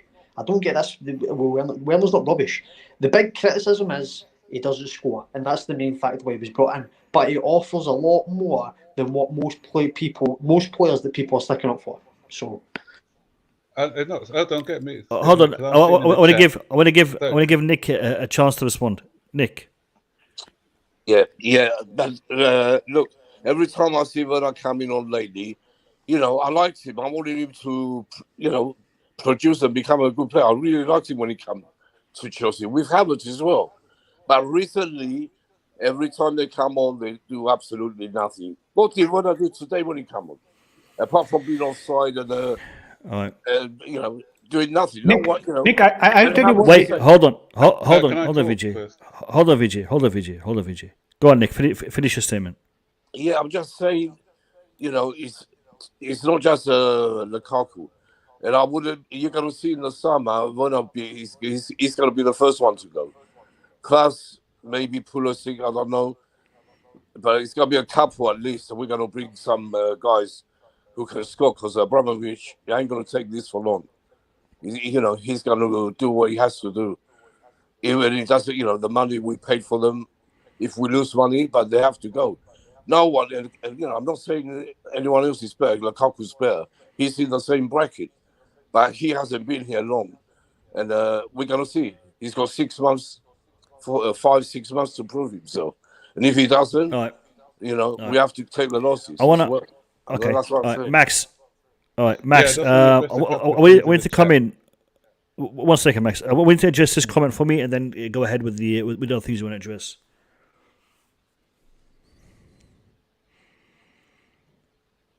Yeah, that's what I'm saying. Other again, Werner gets more love from the lads than Azpilicueta. It's weird. Fans love him, and his exactly. That's what I'm saying. This guy, he's everyone's been sticking up for him from day one when he's not been having good performances. Yeah, and even with the fans on his side, he's still not producing. I'm not. Does he work hard? Yes, he does work hard. And probably that's what people like. But I want my strikers to be putting the ball into the back of the net. That's what they're paid for. I'm seeing some stuff in the chat. Oh, I'm a Lukaku lover and all this nonsense. Listen, I just because I'm sticking up for a player who plays for Chelsea, it doesn't mean I'm a Chelsea lover. And today, did I say that it was brilliant? No, I just said that he had some good things. Did I say he had a poor game? Yes, I did. So I'm not sticking up for this guy. He was poor today. Did I say he wasn't worth? If the person must have come on late or refusing to listen to what I'm saying, or it's just got an agenda against him. So they just everything I say is I'm loving him. No, I'm there having another point of view. I don't go with the crowd. I have my own views on different things. Yeah. As I said, he's not played well today. He's not worth the money at the moment. But if we've given him the time that we've given to Werner, that's what I'm saying. We gave Werner a lot of time, but with this guy, I think a lot of, as I said, people didn't want him here in the first place, and some people since that interview, it's made it worse. And that's all I'm saying. As a fan base, we need to be more consistent in if we're supporting someone when they're going through a rough patch, but another player we're not affording that same love to, then it's just hypocritical. I'm sorry. And Hold on, Nick. Hold on, Nick. Wait, no. Listen. This CFC Blue. Sorry, he's the one who's attacking. Nor can Werner hold on. But I bet you're one of the ones who Max, hold on, Max. Nick, you've said it one time. I'm allowing it, but I'm not going to allow it another time. All right? Don't call a player crap. Don't call a player rubbish. You can talk about a performance, you can talk about a situation, but don't call him crap or call him rubbish. And I'll tell you what I mean. When you call a player crap or rubbish, that is just a statement. Tell me why you think that statement is accurate. Why do you think Timo Werner is crap, or why you think Timo Werner is rubbish? I'm not saying you can't say that he's rubbish, but if you're going to say he's rubbish, say why. Don't just stop at that point, because that doesn't give me nothing. Doesn't give the people who are watching the stream nothing. Well, I think Havertz is, he's bad. Why is he bad? What did he do that was bad? Explain that to me. So I'm going to give you a chance in a minute to tell me why you think these players are bad. At the same time, I'm going to ask Chris a question. Chris, you said that you think Werner isn't playing badly. I think Werner is playing badly. I think he's playing badly because I think he isn't doing what we brought him into the club to do. Now, are you telling me that he's doing runs, he's creating opportunities? Yes. Is he winning penalties? Yes. Is he assisting goals? Yes. But that's not what we brought him for. It's like telling me Lukaku is a great crosser of the ball. I mean, he's not, but I'm just saying. You're telling me Lukaku is a great crosser of the ball. I couldn't care less if he can cross the ball. We bought Lukaku to finish the opportunities. So from that aspect, I personally am not happy with Timo Werner's performances because he isn't converting the opportunities. He's not scoring goals. Now, is he going to benefit Chelsea in other avenues, in other ways? Well, he's been utilised in other ways because we can't utilise him as our finisher. So we're using him to create chances to be more of a winger type of attacker. But for me, it was money that could have been spent to bring in a proper winger rather than bringing in a striker who we then converted into a winger. So that, for me, is the issue with Timo Werner. And Max rightly said, when Timo Werner was bought, me and Max, we made videos, we discussed, we talked up the man. We were really happy to see him come through that door because we believe this is the guy who will be solving the issue when it comes to converting chances. And we kept on believing, even though he started to miss and miss and miss. We kept on believing, but then we got to a point where we just can't keep excusing it. Just like with Lukaku right now, I think Lukaku is not performing right now. However, For me to say this guy is rubbish, this guy is bad, this guy is crap, use all these words, that's not going to get us anywhere. Because he's in his first season. A season that has been riddled with problems. Do you know, I was watching the game today and I realized something. The toughest opposition we faced this season, it wasn't Juventus. It wasn't Man City. It wasn't Liverpool. Do you know what was the toughest opposition we faced this season? It was COVID. It was COVID. COVID derailed our season. And today we nearly got knocked out of the FA Cup because of COVID. Because our gaffer tested positive. We had 2 crazy months because of COVID. Okay, so this season hasn't been great. The past couple of seasons haven't been great because of the pandemic, lockdown, no fans in clubs and whatnot. So let's just take it easy when we are evaluating our players. I have no problem with anyone saying this player is rubbish because this player is bad because. Just don't stop at saying he's rubbish because that will let people think you have an agenda against the player. Timo Werner is crap. And I just stop there. I have an agenda then. But if I say he's crap because he didn't do this, he can't do this, then there is a basis for what you're saying. I agree, disagree, but at least you're making a case for it. So please, I do not want to see anyone insulting our players. You like him or dislike him, just don't insult them. If you wanna make a case for a bad performance, go right ahead. I'm all ears. Yes. And look, I was what was your question? Yeah. No, hold on. I addressed the question to Chris, so I want Chris to answer. Chris, you think Lukaku is on my mind, man. You think Timo Werner is a good player?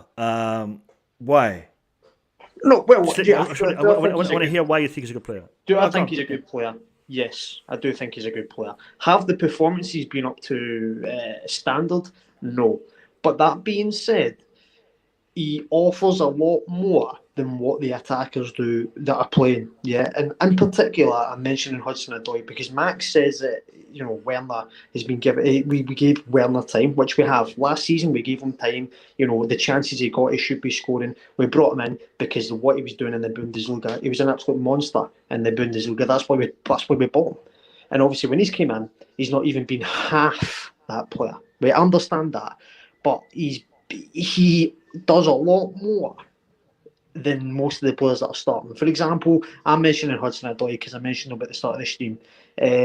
4 league goals or 5 league goals in 4 years, and I understand that he's not been got a run of games, but the games that he started this season, I can only think of maybe Aston Villa when he linked up with Lukaku. But I don't understand when Max is saying Werner is poor or whatever he says, but then he sticks up for Hudson-Odoi. I don't understand that. So overall, to answer your question, is he a good player? Yes, but his performances do need to improve. But I still think he offers a lot more than the front three. Let me answer that one. Okay. I thought I did explain myself when I said about the injury. And Hudson-Odoi, you've got to remember the guy's only still 21 or something. But he's been here 4 seasons. 26 now. They keep going on with he's been here 4 seasons, but how many games has he? This is the first. Listen, did you see someone put a stat out the other day about the minutes that Hudson-Odoi has played for us? And if you look at the minutes in comparison to some of the others, it's way lower than the minutes that others have played for us. So to say he's been here for 4 seasons, okay, you could say Sol's been here all season, but how many times have he played for us? So there's context behind it. That doesn't explain why his end product. There's no end product. Again, it's as I keep saying, it's a confidence thing. This guy used to score for fun. Do you know the run he did today? That brilliant run, and then he did a pass back to the goalkeeper. I was cursing him for that as well because he didn't put enough on that shot. And that's not only today. A lot of games he doesn't put enough power on that shot. And again, he's finding MDT used to be on here as well because when you've got injuries like that, you got to learn how to shoot again. This ain't my words; it's MDT's words, which I agree with, by the way. You got to learn how to shoot again. Yeah. Max, shouts out to MDT. MDT, you're probably listening. And if you are listening, big up to you. We love you and we miss you. And hopefully everything is going good at your end. And, we're looking forward to you coming back. Big up to MDT. Come back soon. Come back soon. Come back soon. Yeah. So that's what I'm saying. You've got to learn how to shoot again. The muscles there, they're starting to grow again and form again. So there's some context in there. That's why I have given him a little bit of time, and he gets afforded more time than Werner for me. If he had not had that injury and he is playing games week in, week out, and he's still putting in these performances, I'll be the first one to be critical of him. Am I happy with his performances? No. I've done videos about him as well, saying that he's a bit inconsistent and he needs to improve. I'm not saying that. He does need to improve. Yeah, but I just feel that he could be a mistake if we let him go. I think that if he can get a run of games, find his form and consistency, he's going to be another one if he goes that we're going to be cursing about we've let him go too soon. The guy's still young, and we should have let him go to Bayern Munich. That's my opinion. Yeah, I like. Let me get him, Boogeyman.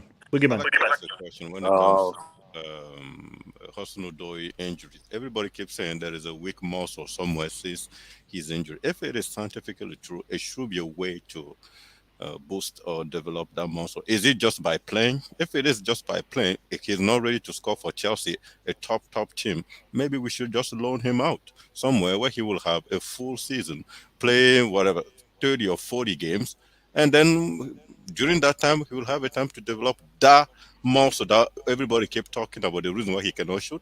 Maybe he cannot do, because we need to score goals. People keep saying we need to score goals to get Lukaku up and running. But we put people close to Lukaku that can't even shoot, or not because they don't have the quality, but because they have some problem with their feet or whatever that problem is. So I just think if it is scientifically true what you guys keep saying, what's the Rosendale still doing our team right now? You know what?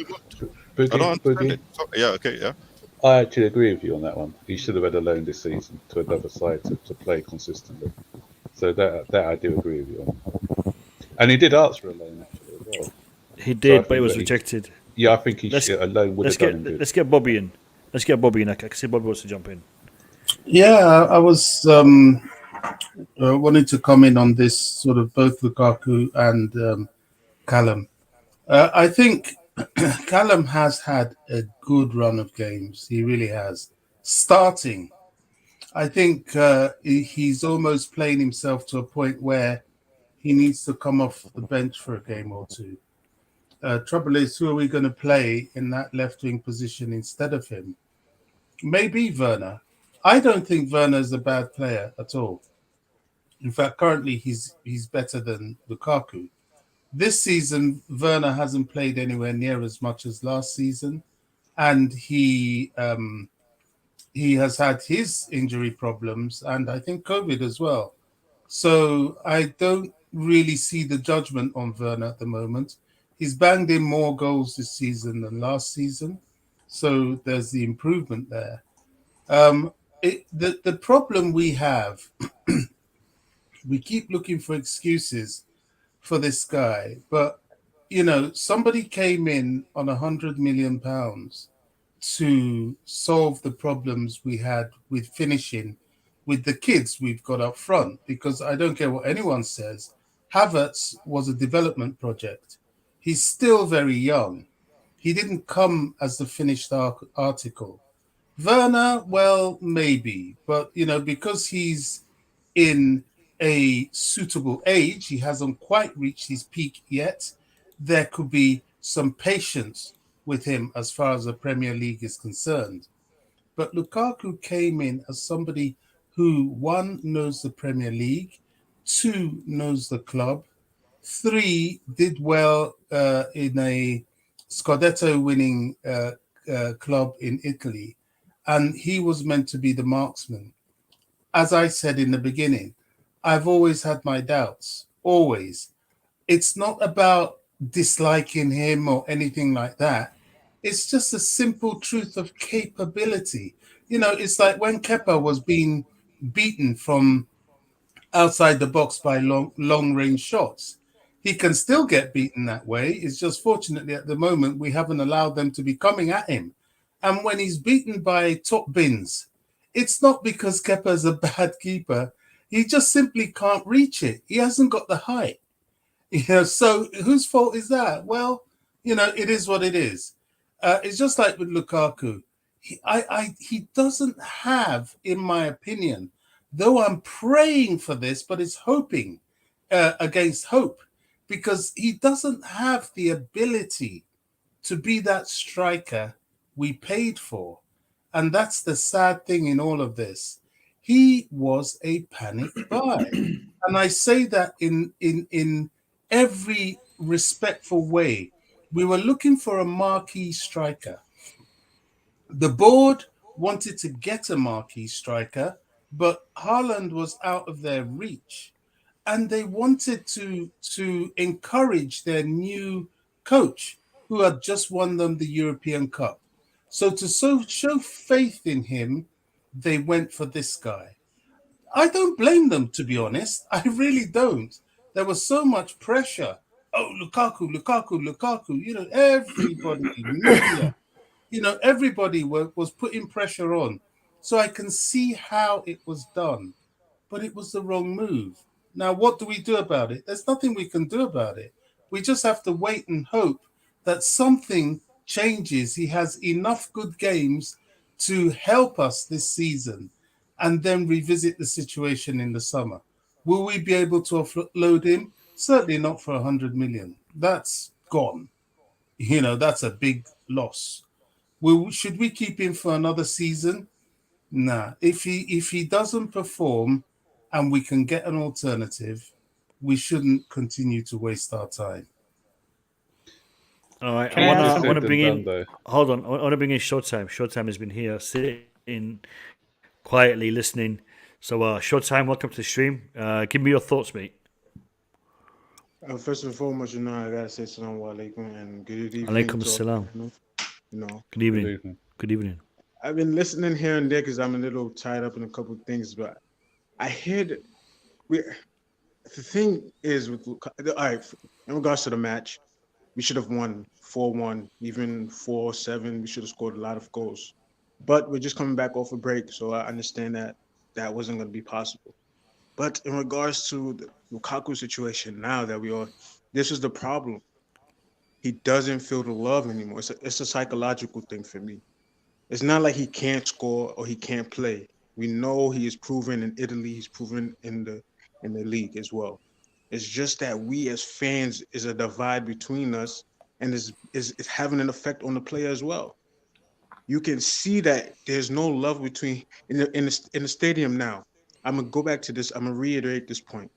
We sing Timo Werner's name, and you already addressed me. You told me that he has a connection with the fans. I personally, no disrespect, I think it's baloney. But then again, it's your opinion. But my opinion is the fans, as fans are divided. Some people want to back him. Some people want him to go. He's on social media. Of course, he's going to see all the banter that we're giving him, the good and the bad. It's having an effect on the player. If we don't back the player that we have and he's starting for us, we're going to have this problem week in and week out. And then the surrounding people around him as well. You've noticed that there's no gelling between Kai Havertz and Lukaku, because Kai Havertz has been sitting his behind on the bench for how long? And then we expect Kai Havertz to come in and feed Lukaku the ball when he has no chemistry. And we screaming Lukaku should go. I mean, the club is not going to sell him in 1 year. That's not what he signed a 5-year deal. He's here for 5 years. Eventually, if it don't pan out in 2 years, then we'll look to sell. We did the same thing. History is repeating itself. We did it with Morata. He played well for us. He dipped in form, and then fans wanted him out as quick as possible. You got to give these players some time. He said something in the interview, I understand, but words is bigger than actions. In this season, he has played 5 games more than Timo Werner, and Timo Werner only has 1 goal. Lukaku has 5. If you look at it, in my eyes, Lukaku is our breadwinner. Through him, everything opens up. You spent 100 million on him. He's making the most weekly. Timo Werner he's the 3rd on the list of weekly salaries. And we're just gonna look over the fact that he's running around like a headless chicken. He can't dribble, can't take on defenders one-on-one. You know that. When he gets in front of goal, he's a scary guy. He doesn't know how to score goals. All he does is make runs, and we feed him the ball to make runs. How is that helping us? I thought you were describing Lukaku, man. Can I answer your? I'm not backing Lukaku. I'm just at this point I'm fed up with the debate over and over about Lukaku. Showtime, you're right, man. You're absolutely right what you said. But I want to answer more because about Werner. You didn't let me answer your question. You know, you're saying things and you cut me off. Can I answer? You know, I apologize. Mo I asked me the apologize. question. Mo asked me the question. I apologize. I apologize. It's not a big deal, yeah, but I just want to mention go ahead, Nick. why I'm so mad at Werner and the rest of them as well. But Werner, look, every time he has the ball, you know, he runs, you know, really fast. That's the main reason we got him, I think, because he's fast. And he's supposed to score, but he doesn't. But every time he tried to run, there's, you know, as soon as he came to a Plymouth player, they just bash one little touch and he's gone. He's lost his stride. You know, that's what I don't understand with him. He's not there, you know, physically. He's too weak, and they just bounce him off too easy. Nick Blue. Yeah. Werner came in at what minute? I can't remember when Werner was substituted in. He had enough time. Lukaku started this game. This is a post game for Chelsea Plymouth. Lukaku started this game. Lukaku did not do anything. Now we criticize Lukaku, and you guys trying to bring Werner into this conversation, saying Werner was not good enough. It does not make any sense. Lukaku have all the chance to score goals because he played 90 minutes. Werner came to this game and he played maybe 20 or something minutes. I can't remember precisely. I think, I know what game you won it. He got brought in the 80th minutes. The thing I don't understand in this whole debate, Werner run with the ball. When he come face of defenses, he doesn't know what to do with the ball. There's a reason why Werner was sitting on the bench, and there's a reason why Lukaku is on the pitch. What exactly Lukaku has done today is the question. Werner is not there to help Lukaku. Werner came there because Lukaku cannot do his job. Can we just put that through and just accept it now? How do you say that? Lukaku's not doing his job. Hold on, guys. Hold on. Listen. Let Boogie finish his statement, and then you can. Werner was part of this team last season. That gave us all a goosebump when we were all cheering Tuchel. Werner was part of this team last season when we won the Champions League, and we all said, for some reason, I'm pretty sure Nick Blue will all say the same thing, that we just need that striker. Werner was already in the team when we say we just need that striker. Werner was part of the team. We didn't say, okay, next season we want to see Werner scoring those goals. We just say, Werner is there. We need that top striker. What was the answer? Lukaku came in as that top striker. Today, Lukaku is not doing anything to resolve that or to solve that problem. And we are forgetting Lukaku. And what do? Hey, Werner, we bought you as a striker also. Why are you not scoring? What kind of joke is this? 100%. Just put some logic in your talk so I can follow. Spot on. Boogie, come on, Boogie. Boogie, you know, I'm not saying Lukaku's great. Nick, just a second. Nick, hold on, VJ. Let Nick finish. Let me just answer because I forget what I was going to say. Yeah, I know what you're saying. Lukaku's not doing it. But look, if Tuchel, why did Tuchel leave Lukaku on and not swap him for Havertz? Take Lukaku off. No, but you know why they don't want to take him off? Because they know he's got a mental problem. Since that interview, the guy is broke mentally, and they want to give him the chance, and they, every chance they can, so he can get his confidence back. Yeah, that's the only reason he's on the pitch. Can we just keep the debate down? I know he's not doing well. Can I just do what about this one? What about this one? What about this? That's what I'm. Lukaku is the issue at this point. That guy needs to fix himself. If you ask me to support Lukaku, don't criticize me to help him. I'm not criticizing you. But when you're telling me why hold on, Boogie, I don't. Yeah, sorry. I should know. Nick I'm gonna just make this statement, and then I want to hear from VJ because VJ has been trying to come in. Can I jump in after VJ, Mo? Yeah. No problem. Boogie, you said we brought this to fix this. All right, now we brought Timo Werner to fix the goal scoring issue that we've had. Lampard, one of his biggest problems was we're creating, but we're not converting. Do you guys remember that? That was the biggest problem 100%. Frank Lampard had, and he even mentioned it many a time in his press conference. And that's why we brought in Timo Werner, and also to a certain degree Kai Havertz, because we wanted players that can finish, and they were doing it in the Bundesliga. Now, 100%. they didn't, especially Timo Werner, he didn't contribute enough when it came to the finishing aspect. 100%. All right, and that problem was then we tried to resolve that by bringing in Romelu Lukaku. So Romelu Lukaku has come in to fix the problem that we tried to fix with Timo Werner, but we weren't able to do so. And now Romelu Lukaku is trying to fix it. Now, as far as I'm concerned, and as far as a lot of the fan base, I think, is concerned, when it comes to Timo Werner, we no longer expect him to be our goal scorer. We no longer expect him to be finishing these chances. We are expecting him to be doing more to what he is currently doing, and that is the creative side, the assisting side, the opening of play, the counter-attacking, the pace. That's what we're looking at Timo Werner now, because we know finishing is not his strongest suit. However, Lukaku right now, that is the only reason, and that is the only thing that he is able to provide to the club, because Lukaku can't be utilized to do anything else. He is a finisher. He is our goal scorer. And if he can't score goals, his attributes don't allow him to be able to fill in a different role. Timo Werner has attributes that will enable him to do other things, but Lukaku doesn't. If Lukaku doesn't start scoring, there is nothing else that he can do for us, unless we're going to convert him into a centre-back. I don't know. There literally isn't anything that he's able to do in respect to his positioning or his position in the team.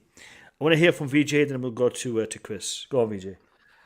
First thing that I wanted to talk about is this is the problem that we have, right? Whenever there is one problem that is being addressed, we say, you know what, that is not the problem. There is a bigger problem than that. But Lukaku, Werner is not the problem. Let's first get this sorted. Werner is not the problem. He played for 15 minutes, and he still managed to put that pass for Kai Havertz, which then converted into an assist for the goal that Marcus Alonso scored. So don't tell me he didn't do anything. Who is saying Werner was the problem today? I must have missed that. So basically, when we talk about Lukaku, all of a sudden it thinks about Timo Werner comes up. Timo Werner is not scoring. The entire attack is not scoring. I don't want to hear that. Basically, Lukaku is the problem. We all know that. Timo Werner, in respect to today's game, I think so much has happened before he even got onto that pitch that I don't think what he did had any negative impact. On the contrary, he played a very important role in the winning goal. So yeah. I don't really see. Can I add something, Vijay? 1 second, but maybe Nick Blue, I will say something. If you didn't say, you just say no. I'm putting my a word in your mouth. I think you said, okay, Lukaku was not doing good today, but when Timo Werner came in today, he was also the word you used, like he was not good or he was crap or something. You said rubbish, that's what you say. In fact, I'm not sure. That's what I understood. So that is the problem we have today.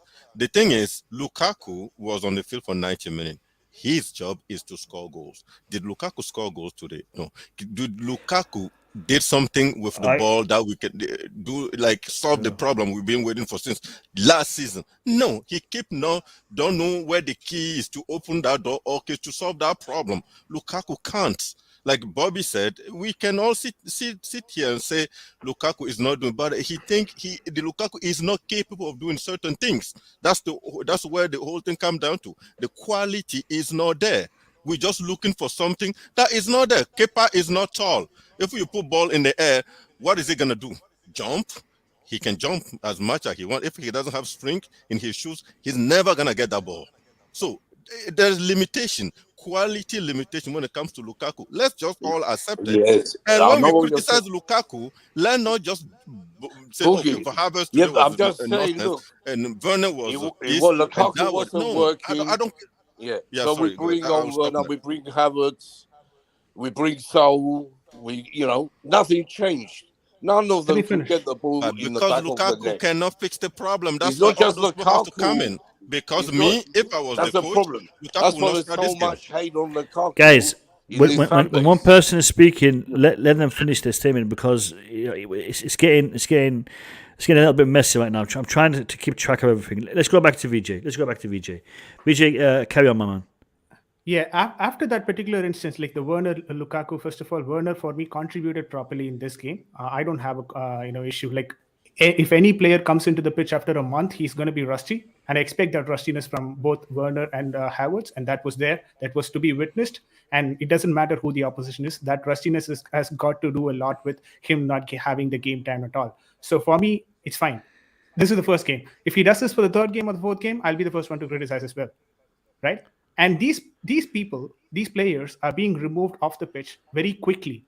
My concern is, why is the same not being happening to Lukaku? Why is the merit system not working for that one man alone? That is the problem I have. If you can give him 8 games, 9 games on the trot, and you expect him to score every single game, you're basically not playing people on the merit system. Havertz has been on a bench for like 1 month. He has been fit only. Like his finger injury, like it wasn't like he was completely out because of the finger injury. He was benched. That's the truth. And apart from that, I respect the point that Mo has made with respect to Lukaku. With Timo Werner, you get other additions to the game, other dimensions to the game.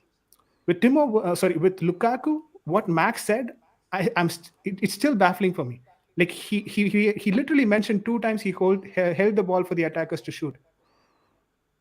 Do I have to spend 100 million on an attacker who'll hold the ball twice in a Plymouth game to shoot? It doesn't make sense for me. And if you call that a perfect performance, or if you call that a better performance, I'm not sure what was your initial expectation of No, Lukaku. Max never called it a perfect performance. Max started his statement by saying Lukaku did not have a good game today. However, he contributed in the creation of 2 chances, which is correct. He did. The one I remember was the Kovačić one, where he held the ball. The other one later was the off Mount to, one. The Mount one. But the thing is this. You're spot on, VJ. That 100 million. I mean, two chances don't cost 100 million. Otherwise, we'd be bankrupt in no time. I understand that. We can have Andy Carroll to do this. Yeah, but no, I'd rather not. But you see, spot on with the fact that we've had Havertz sitting on the bench, and we've been playing Lukaku game in, game out, and he hasn't done it. 120 minutes against a League One side, and you can't score. And you've had chances. Chesterfield, 1 goal. I mean, do you guys remember Havertz when he got his hat trick against Barnsley? We're like, it's only Barnsley. Yeah. I'd love for Lukaku to get a hat trick against anybody right now. Even in the training, if he gets a hat trick in training, I'll be happy. Because I'm serious. No, I'm serious. I'm very, very uncomfortable with One more question, Mo, before I finish off. Wait. Sorry, Boogie. I'm waiting for VJ to finish, and then we'll go to Chris, and then I'll come to you, Boogie. I'll leave you guys with the question basically to answer probably, right? We're talking about the entire attack is on the fault and everything. Today's game, we had 41 shots, or close to that, 11 on target. How many of them, for me, if Hakim Ziyech's cross, towards the end of that cross, if anyone was there, Hakim Ziyech gets 3 assists or 2 goals, something around that. Right? How will you gauge Hakim Ziyech towards the end of the season? The same panel towards the end of the season, we'll sit here and talk about Hakim Ziyech. Maybe that 1 month he was good, but nothing exceptional, because the numbers are not representing the stat that time, right? But we'll not have the proper numbers, no? Do you know what? You can say the same thing about Mason Mount last season, because Mason Mount, he made a lot of opportunities for Timo Werner to put that ball in the back of the net, and he didn't. So Mason Mount missed out on a lot of assists. Yeah. So Mason Mount, Hakim Ziyech, these guys have been putting out assist chances, creating chances for the attack. But then when we say attack, we also include these guys like Mount and Hakim Ziyech, right? What did these guys do basically? Like they have been whipping across left, right, and center. There's no one towards the end of it to finish it.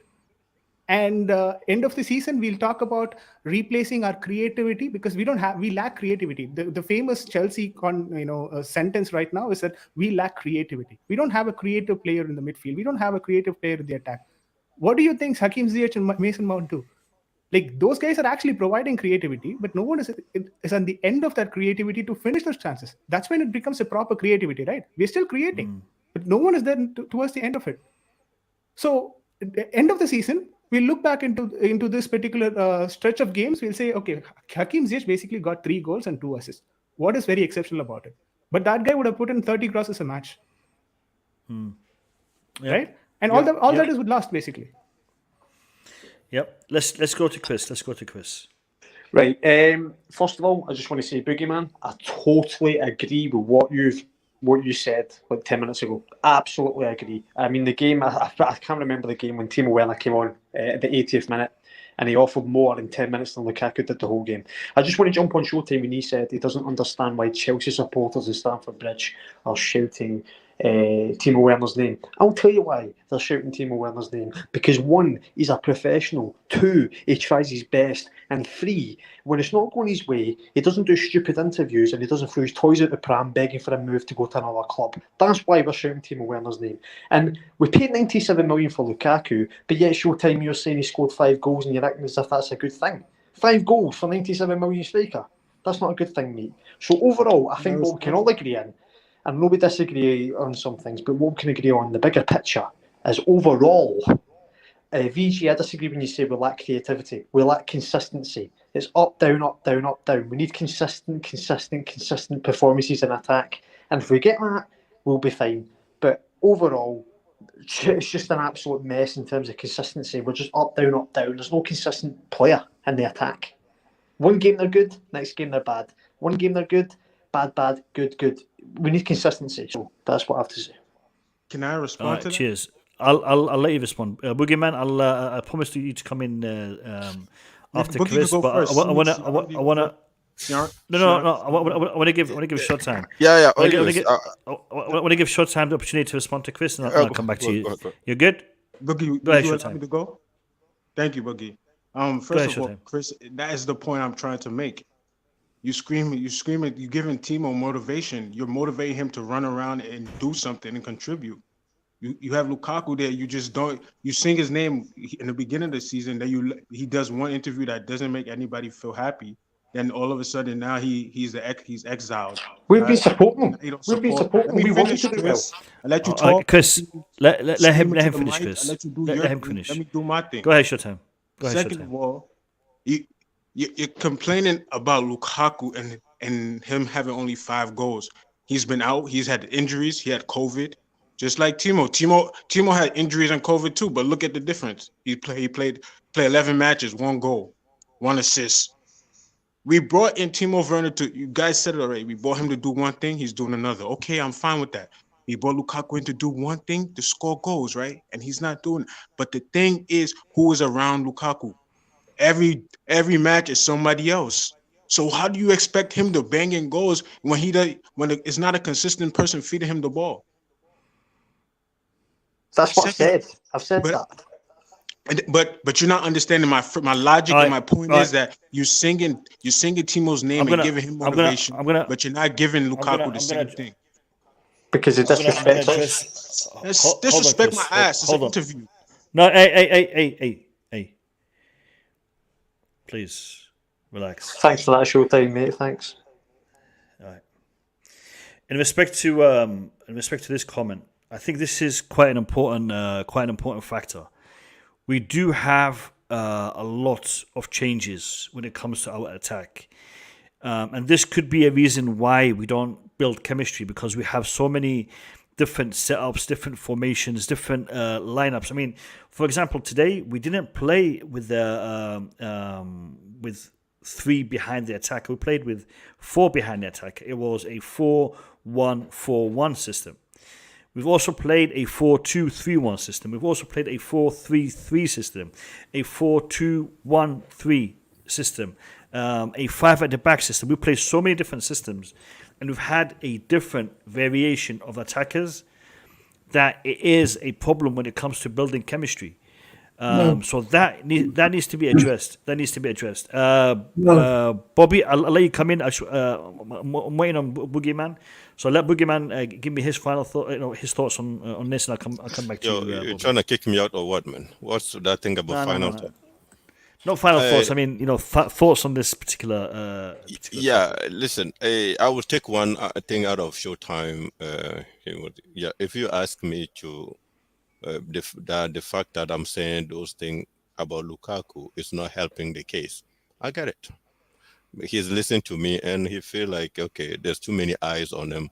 And during games, he still have that in his mind. Doesn't know how to control the ball. If he has to control with the left foot or the right one, and doesn't know which one. I mean, maybe those things are going through his mind when he got a pass, or even doesn't know when to run and all those things. Maybe I'm not helping. That is a fact. Yeah, but Lukaku, we have a coach that we all call a master tactician. If Lukaku plays 7 games in a row and can only score against, I can't remember the name of that team anyways, 1 goal against that team from Championship, right? Chesterfield. Chesterfield. If you don't listen to what I'm saying. Tuchel is a master tactician. If someone can get the good out of Lukaku, I think it would be Tuchel. Tuchel play Lukaku, I think 8 or 9 or 7 games where he played 90 minutes or gets off at 80-something minutes. And guy cannot score any goals.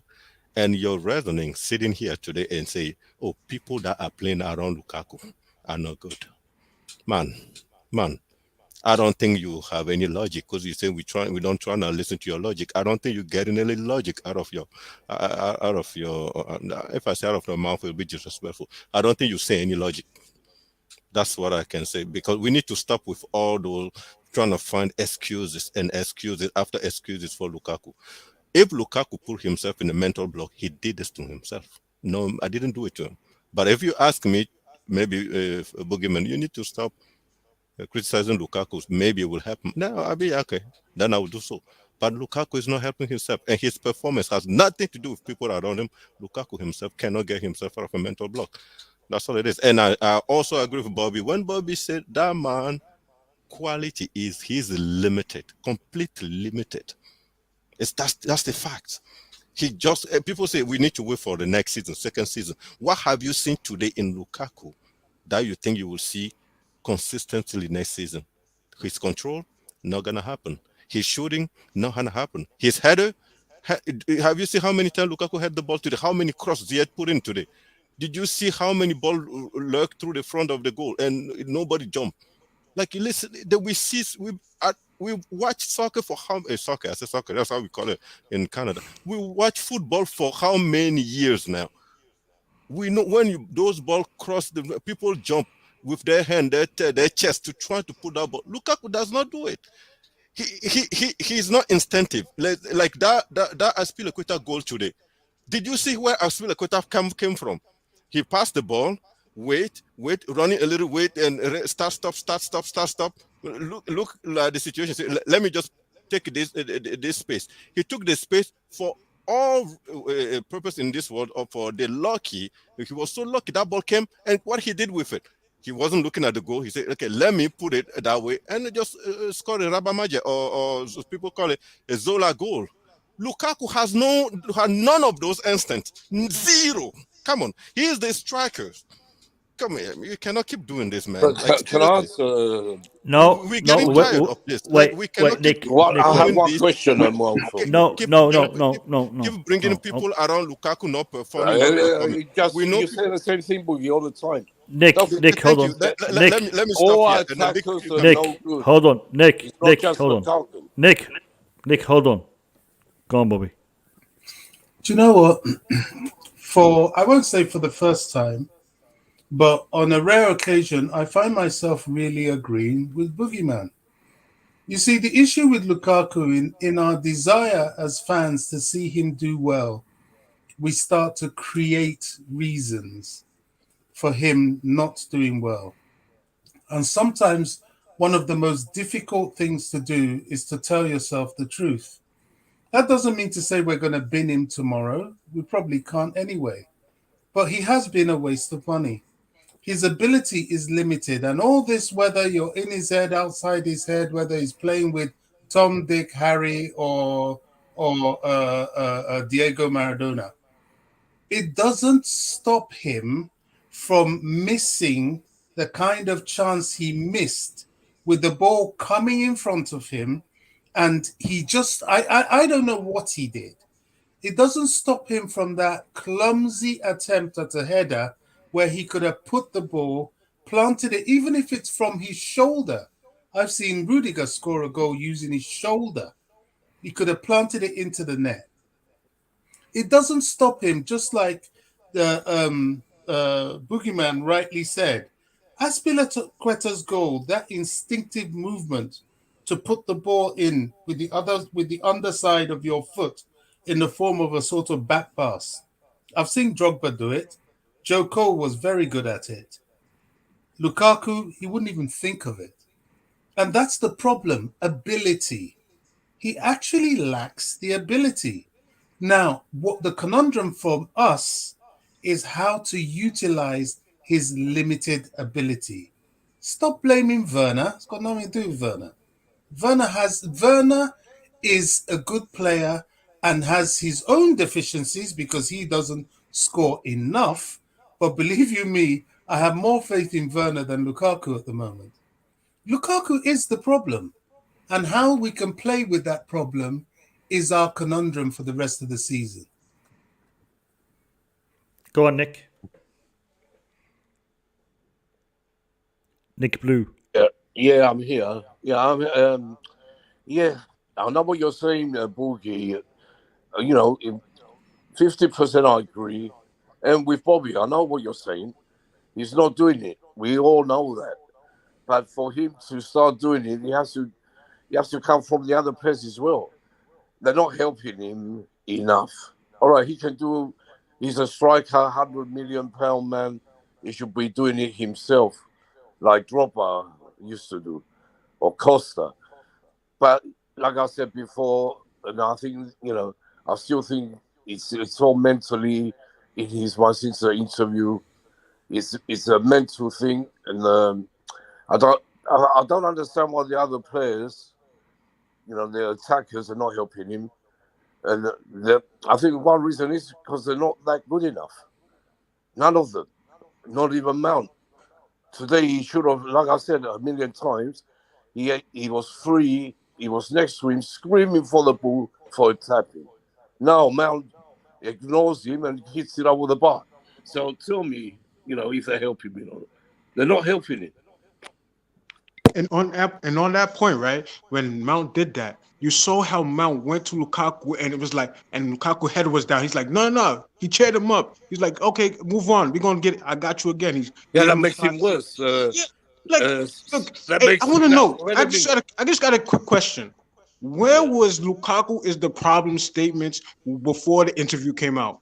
I want to know, when were you guys saying Lukaku is the problem before the interview? After the interview, telemarketed everywhere, flied out to every channel. Lukaku is a problem. Where was this when he first came in, and where was this before the interview? I want to know. I'll let Bobby answer this. Wait a minute, Bobby. Boogie, 1 minute. Let me finish, man. Let me finish, and you can. Yeah. Oh, sorry. The thing is, before the interview, even before we got Lukaku, people didn't want him. A lot of our fan base, they wanted Haaland or nothing. They were, they didn't like the idea of Lukaku coming in before he even started playing for us. That didn't help either. Then he comes in, does the interview. That made, that they got what they wanted, a big excuse to, say stupid things. Even everywhere you go on Twitter, on YouTube, all these la caca, all this rubbish. It makes me really sick to hear these people. I've got a question. I've got a question for Showtime. Showtime. You said, where were all of these comments before the interview? Let me ask you this question: how was he playing before the interview, and how has he been playing since the interview? I mean, he was poor before the interview, right? But my thing is, he was better. He was scoring. No, because at one point he wasn't scoring. He had no goals. Before the interview, he had no goals. And before he went on that injury, he was lacking goals. He wasn't playing consistent, but people were still backing him and saying, "Oh, he's going to turn it around." Then the interview came, and it's like, we got to get rid of him. He's bad. He's the problem. He's this. He's that. It just doesn't make sense to me how you can back him before the interview and then after just turn faces and get rid of him. I backed him. I was a big Lukaku supporter. The guys on the panel here will all know this. Yeah, I backed him as well. Yeah, well, I was all about Lukaku because you didn't. I know, you didn't. The thing is with Lukaku, he is a big chunk of our assets. He's a big chunk. Therefore, his success is our success. His failure is our failure. So I backed him, and I still back him. I still want to see him succeed. I am not saying we should get rid of him, because I don't think Lukaku is a bad player. I think Lukaku is going through a bad patch of form, and we've seen it with a lot of strikers. They have this. I don't think he's a bad player. I think he is having a bad run, and I think he can turn it around, and I want to see him turn it around. I want to see this £100 million investment pay out. That's how I see it. Now, I can understand the frustration people have, because I have it. I can understand the ambition people have, like you yourself, because I have it. I want to see him succeed. I don't want to see him fail. But when people say to me, he should have been putting his chances away, he had a bad game today. Exactly. He should be putting those chances away. And he did have a bad game today. And I hope he doesn't have a bad game midweek and towards the end of the week, because I want to see us get this Club World Cup. Yes. And if Lukaku is playing well, it's going to make it a lot easier for us to get this trophy. Yes. Go on, Showtime. Mo, I'm going to say this. You are an example of the people we need to support and give out advice to the people, the fans like Chris, who 1 minute say he was backing him, and now all of a sudden, he's poor, he needs to go, he's bad for the club. You can't have that. How are we expected to win game? We're not gonna win. He's not gonna be able to be consistently good for us when we have fans like, no disrespect, but fans like that. You back him 1 minute, but he says one thing in the interview. No, hold on, Showtime. Let me just stop you there. I will take disrespect to that. I will take disrespect to that. It's not disrespect. No, let me finish. Let me answer. Let him comment. Go ahead. Right. Please. So when you say you need fans that back a player, let me just get something right here. I back Lukaku, yes, and you are right. As soon as that interview came out, I did lose faith in him because of the disrespect he showed me. Right. However, that's not me saying Lukaku's a bad player, because Lukaku isn't a bad player. We wouldn't have paid 97 million if he was a bad player. The fact is, his performances and form is bringing this team down. I said at the start of the stream that if he's not happy and wants to move club, I'm absolutely behind that. And most of the people are. That if he doesn't want to be here, we're not saying stay and be unhappy. If you're unhappy and don't want to be here, okay, that's fine. But at least put a shift in. And he's not been putting shifts in. You say he was being poor before the interview. He scored in Aston Villa and he scored against Brighton back to back. And then the interview comes out and he's poor, right? So don't tell me that, Chelsea don't need supporters like me, okay? Don't be disrespectful on a stream, mate, yeah? I didn't say that. I mean, I'm just saying I'm going off what you said. You said you wanted him in, then the interview came out, and then you didn't want him. My thing is, on your point of view, we can't have fans like you, and because you gave me the example that says we want something and then you don't want something, and then you want something. Showtime. You're not making sense. Showtime. Hold on. Now what? Showtime. Hold on. I will. Yeah. Exactly. I'm gonna let Bobby come in, but first I want to say something. we have a diverse fan base. When I say a diverse fan base, I mean everyone has an opinion, has a perspective, has a different way of looking at things, and we need all of that. I need fans who will be criticizing and who will be highlighting deficiencies, because with these fans we can get our act together.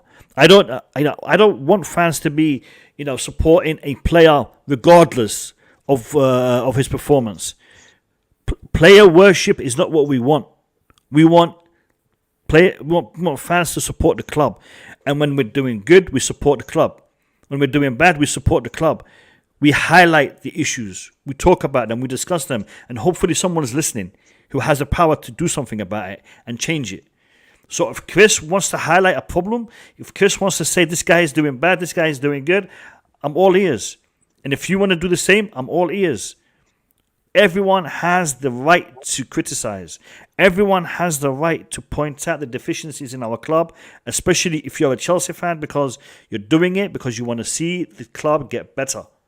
That's why we're doing it. I'm not saying that. Let me finish. Okay, so I need fans like Chris, and I need fans like you. I need fans who will back the board. I need fans who will back the players.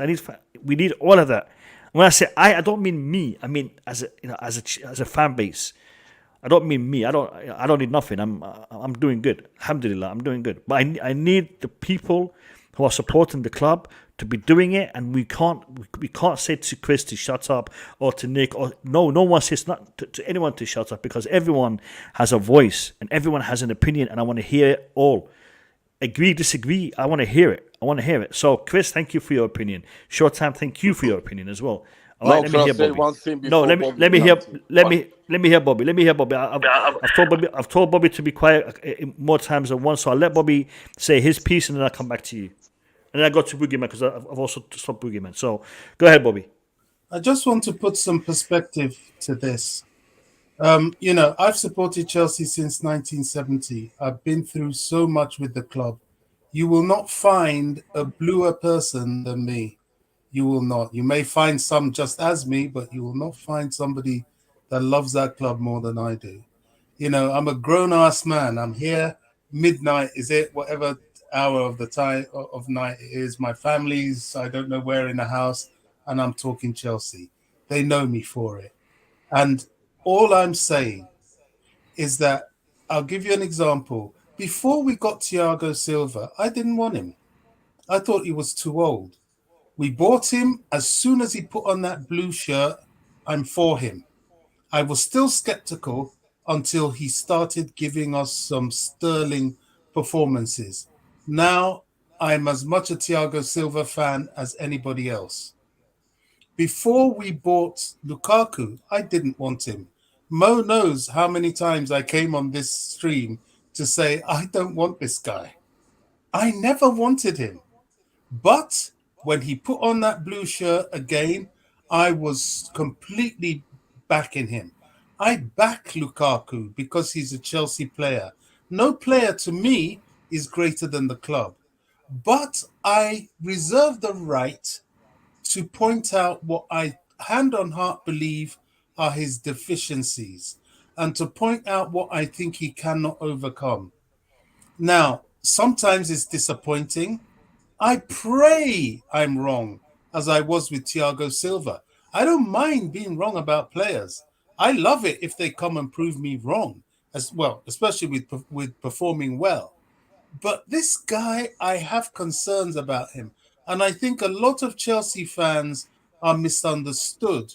Maybe they don't express it in the right way, because I think what he's done, especially to those that wanted him in the first place, was he's disappointed them, primarily from his performances and then from the video.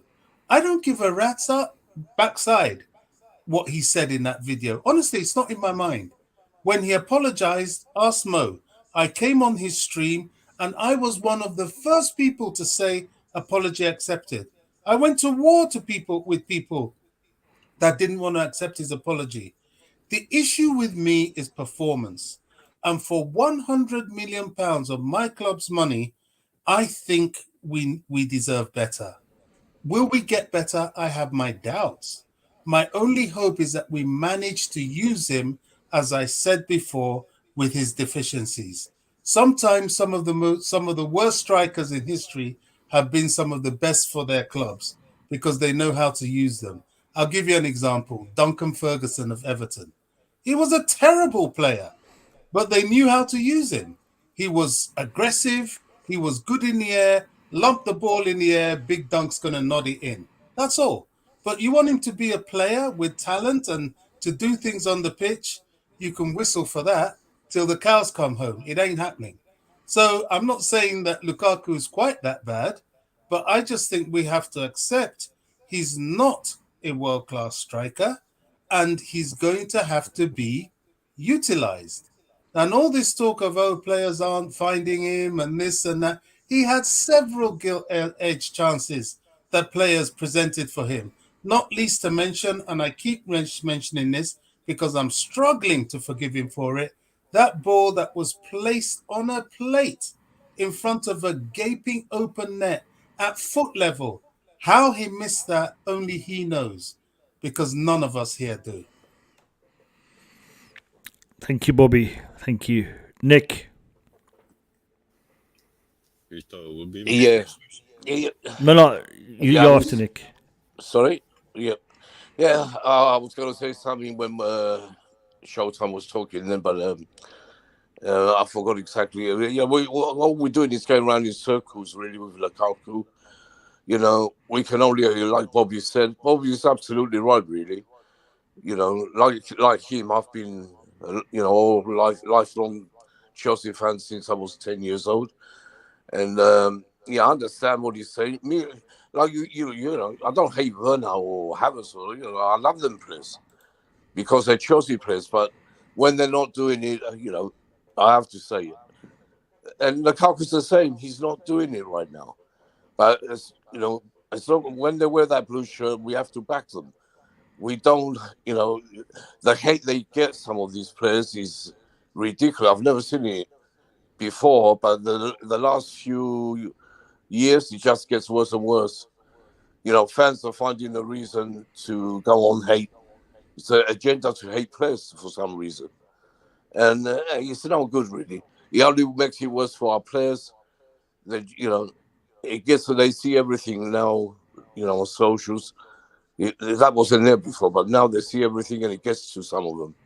So we have to wake up as fans. If we really support Chelsea, we'll back the bloody team and forget your agendas.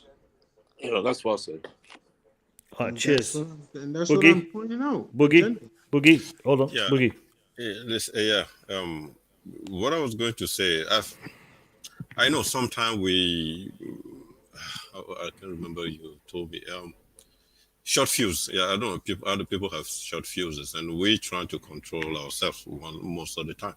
But when someone calls me, I cannot let fan like that. I take it really personal. Like, I just don't think you are a better fan than me, or you are a better fan than anybody here. So I just don't like that way of talking, and because it wasn't addressed to me, it was addressed to Chris by Showtime. And I just think those way of talking need to stop. And you're never going to force me to support Lukaku by calling me or by addressing me as a fan like that.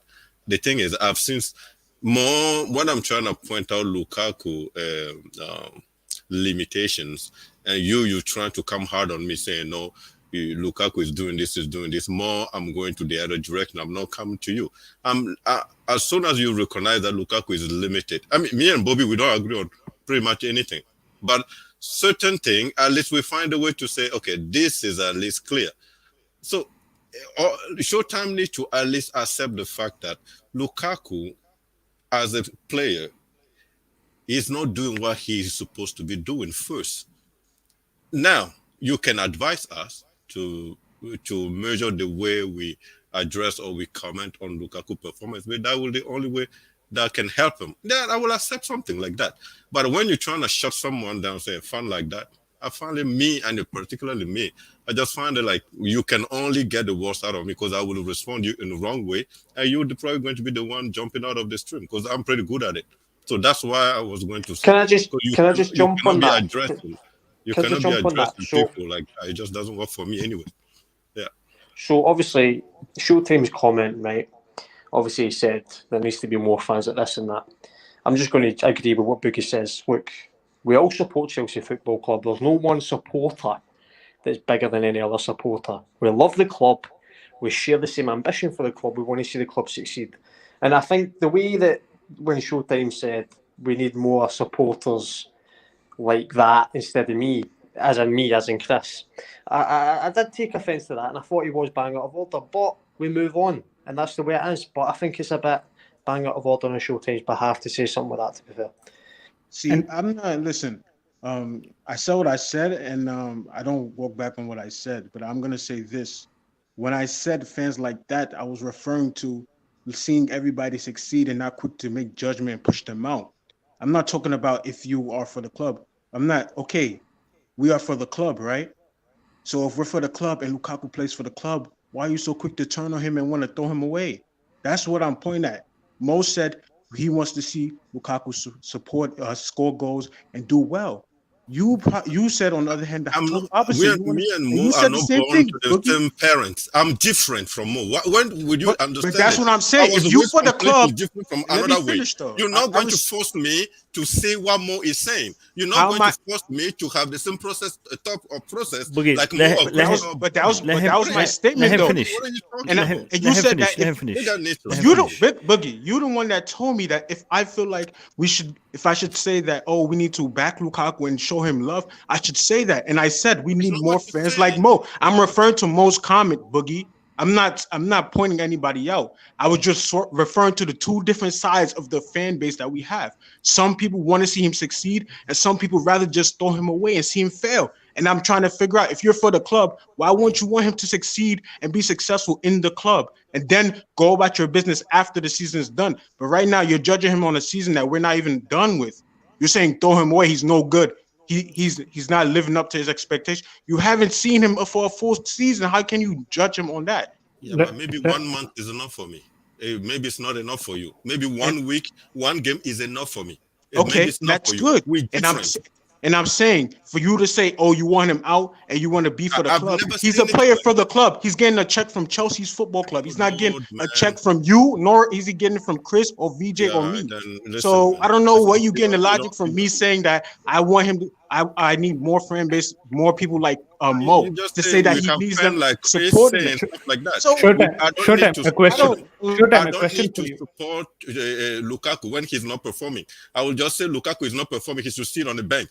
I'm allowed to say that, but it doesn't make anybody here to say I'm less than a fan. That's what I'm trying to point out. I'm not saying he's less than a fan. I'm pointing it out of how the difference is in the fan base is. One, people were saying we support him, we want to see him score for Chelsea Football Club, and then some people say we're from Chelsea Football Club, but we want this player out. He doesn't do well. He has to go. Hold on. What logic is that? Short time. Hold on. Boogie. Let me ask you this question. If Lukaku starts to score goals and he turns it around now, would you be happy? Of course. Would you support him? Of course. 100%. That's it. Short time. I think you misunderstood. You misunderstood what Boogeyman was saying. Boogeyman is saying that he doesn't think Lukaku can perform. He doesn't think Lukaku can become the striker that we want him to be. I am saying I think he will. Okay, that's the difference between me and Boogeyman. In regards to do I want to see Lukaku succeed? Yes. Does Boogeyman want to see Lukaku succeed? Again, yes. Okay. However, I think he will. Boogeyman thinks he won't. That's the difference. And Boogeyman is entitled to his opinion, just like you're entitled to your opinion. Okay. End of the day, all of us here want to see him succeed because we all want to see Chelsea succeed. Okay, now the difference is I may think he can, Boogeyman may think he can't, and that's fine. That's fine. I personally believe that if we use the same mindset, Drogba would never have been the king that he became at Chelsea because he didn't start very well for Chelsea. Okay, now is Drogba and Lukaku comparable? Some may do that, some may not. But the idea is the same. The idea is the same. As a fan, you're going to have an opinion in respect to a player. You're entitled to do that. You know, I can think Mason Mount is a good player. I can think he's a bad player. My judgment, what I like to see in a footballer, what I like to see in the way that he performed. Okay, even though you and I are watching the same match, I could walk away thinking he had a good performance. You could walk away thinking he could have done a lot better because of the way we perceive things, and that's fine. We can do that. Go on, VJ. Yeah, just one thing, right? There was also, these comments stated earlier on the stream where we mentioned that Timo Werner is getting a lot of support from the fan base. Why is Lukaku not getting those support, from the fans in the stadium? First thing that I'd like to say is, no one can force the fans to support a player. If they want to support, they'll support. If they don't want to, they won't. For me personally, Lukaku did not get hate out of Stamford Bridge immediately after he gave the interview. He came into the playing ground. He did not get hate. I think I'm a bit respectful of Chelsea fans in the way that they handled that situation on that stadium right now. Until today, he's not been getting hatred on the stadium. Just he's not getting that sort of a initial response of love that he had when Chelsea fans chanted his name and everything. But there are plenty of players in that Chelsea setup who's played 100, 200 games who doesn't even have a chant. Does that mean they cannot perform or they're not performing? Marcus Alonso doesn't have a chant as far as I can recollect. He still puts in his performance. So just because he's not getting the same amount of love that he was getting 4 months, 5 months back before the interview, and now he's not getting it, I don't think so. What correlation that will have on the impact of a player's performance on the pitch? You don't think that has a psychological effect on someone? Being loved and being hated? It shouldn't. It shouldn't. No, it does. It does. No, what? VJ. That's like saying you have a girlfriend, she loves you, and she don't love you. How's that going to affect you? Things are not.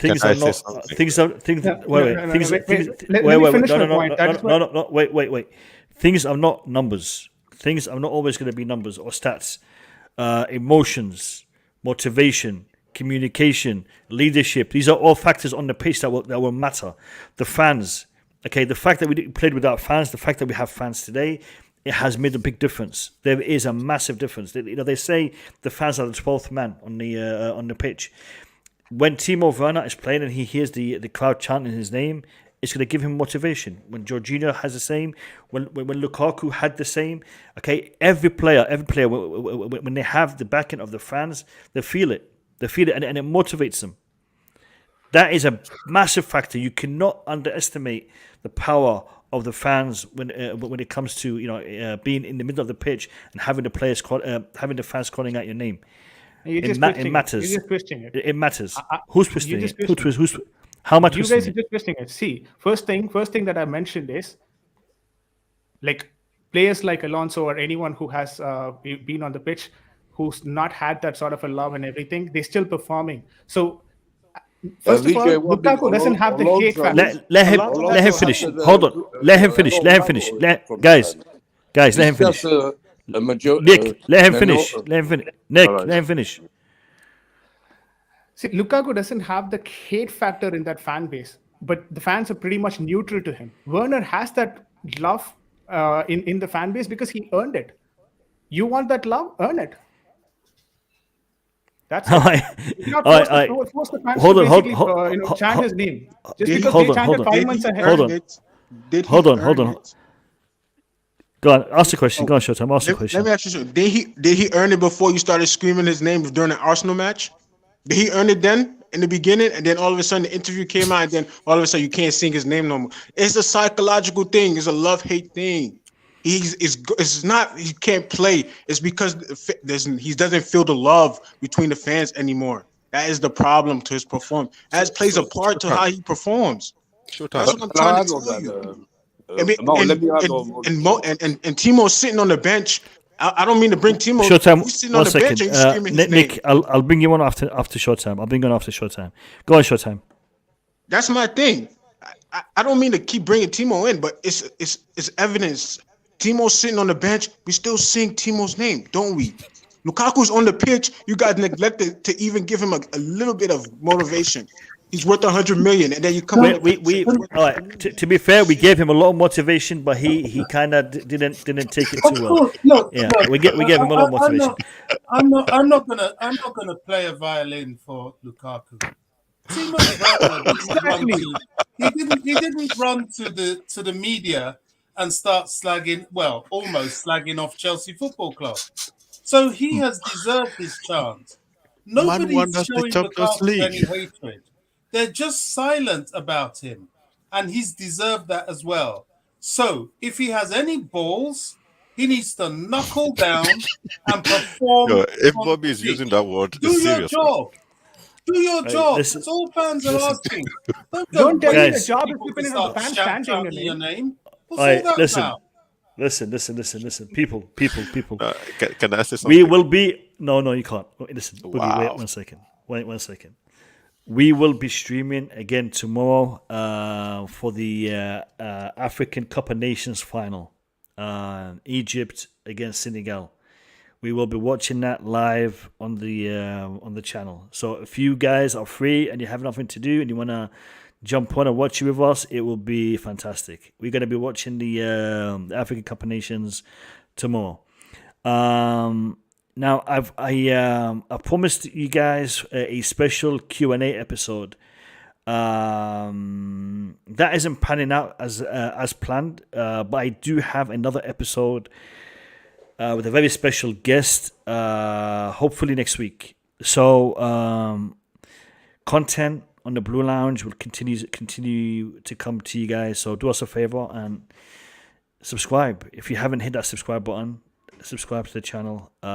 Give the video a like, and we will be seeing you tomorrow. I'm gonna give Boogeyman the final word before we say goodbye. I was supposed to Oh, talk did I forget about you? Yeah, you forget as always. I'll as always. Oh, come on, man! You're making allegations now, Nick. Go on. I'll let Nick go, and then I'll let Boogie go on, Nick. Yeah, I'm joking with that, but I was supposed to talk when VJ was saying about the fans and that. When Werner gets the songs and Lukaku doesn't, it's not so much the fans in the crowd.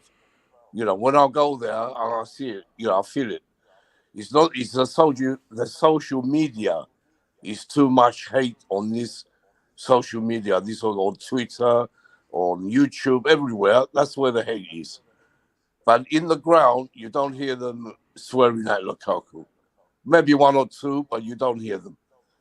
But that's how I just wanted to say. Yeah, that. I was actually at the game straight after the game that he was pushed aside. It was a Tottenham home game in the League Cup because he was dropped for Liverpool, I believe, and then he came and then he played in that game. And if he was going to get hate, it was going to be in that game, and nobody said nothing. They didn't chant his name. They didn't disrespect him. They just let him get on with it. And listen, the Chelsea fans are very, very smart. They're very, very intelligent. They are not going to do things to harm the club. And another thing is wrong. Before I forget, the other thing is it's the ones who talk crap about him mostly. They're the ones who don't probably never been to Stamford Bridge. Maybe. In their life, they've never been there. Most of them, they're the ones who go on. Listen, Nick, everyone is different. Everyone, I mean, there's people who, who support this club from all over the planet. We have the luxury of being close to the stadium, and we're able to attend every now and then. There's fans out there who would love to be in our shoes. They don't have the opportunity, so we can't really judge people because they're able or unable to be here. There's people who have been to Stamford Bridge, and you'd be surprised. They've come from other countries just to watch the game. So we can't. Yeah, I'm not saying that. I know. I quickly. see them all the time, Mo. I'm just saying the hate comes from social media. Not from the fans on the ground. Sure. Go on, Boogie. Final statement. It's yours. Yeah, listen, I was trying to keep it positive this time. Showtime. So if we have to give a lot of love to Lukaku to have any performance out of it, and right now it doesn't seem like especially on social media, he's getting any love anytime soon. So, do you think Lukaku is the future of Chelsea? He's 28. He's 29. Do you think he is the one we're waiting for next season? Everybody that keeps saying we wait for next season before we start judging him, because love is the one will help Lukaku perform, but he's not gonna get it on social media for sure. And like Nick and other people said, in the bridge, people are just neutral. They don't really care. They chant Werner name, but they don't care about Lukaku that much. Unless Lukaku starts scoring goal, but you feel like the love will be the reason why Lukaku will score goal. So tell me about the future of Chelsea with Lukaku. Where do we go from there? Are you asking Showtime a question as I'm trying to end the stream, Boogie? Yeah, about 2 minutes, man. Please. If he cannot do it in 2 minutes, then we move on.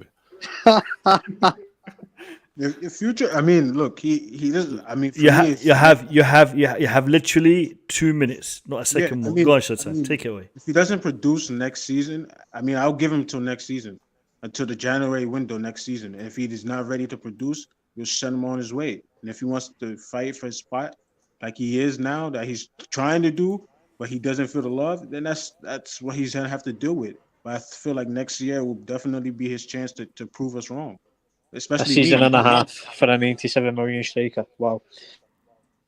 You see how you say that? How you can be like, that's my thing. You see, that's the way I'm talking about. We need the support. Just answer my question. That's it. Just answer I answered your question, Chris but he had to chime in and put that little smart comment in, like it made any sense. Look, he's allowed to. Like, I mean, that's his. Yeah, I'm saying he's good to do that, and I'm good to react tomorrow. to Tomorrow we're gonna have. You know what? I'm going to take you all off the screen. Tomorrow we have the Champions League. God damn it! Tomorrow we have the AFCON final. With my boys, the Egyptian Pharaohs, taking on Senegal. Come on, Senegal. So make sure you're here. Chris, you have a bet on Senegal as well. Chris, you have a bet on Senegal. No, but Egypt beat Cameroon, so I'm going back Senegal. Listen, because if you want to make money, bet on Egypt, man. If you want to make some money, free advice, go bet on it. Listen, I'm not condoning betting. It's haram. We don't bet. It's against my values and my beliefs. So I'm not saying it, but I'm just saying that Egypt are going to win tomorrow. Kasim, are you real Chelsea? Because real Chelsea will have to support Senegal. Why? Because of Mendy. Because of Mendy. Yeah. You need to answer that question in front of all your. I support the Pharaohs, but if we don't win and Mendy gets that winning medal, I'm not going to say it's bad. I'm going to be celebrating that as well. So, but for me, my heart is with Egypt. But if Mendy wins, and I say Mendy, I'll be pleased and I'll be happy. Yeah, so big up to the AFCON. It's been a very interesting tournament, I have to say that. Tomorrow we'll talk more about it. Guys, it's been a good stream. I've seen a lot of new names in the chat, and big up to all of you. Thank you for subscribing. Thank you for your comments. It's been a very good debate in the chat. I've been reading what you guys have been saying. I know some of you have have taken shots at me. I don't mind. I've got thick skin. So big up to everyone. Just keep it respectful. Keep it polite, and we'll talk tomorrow. Have a good night, people. Up the Chelsea. Up the Chelsea. Up the Blues.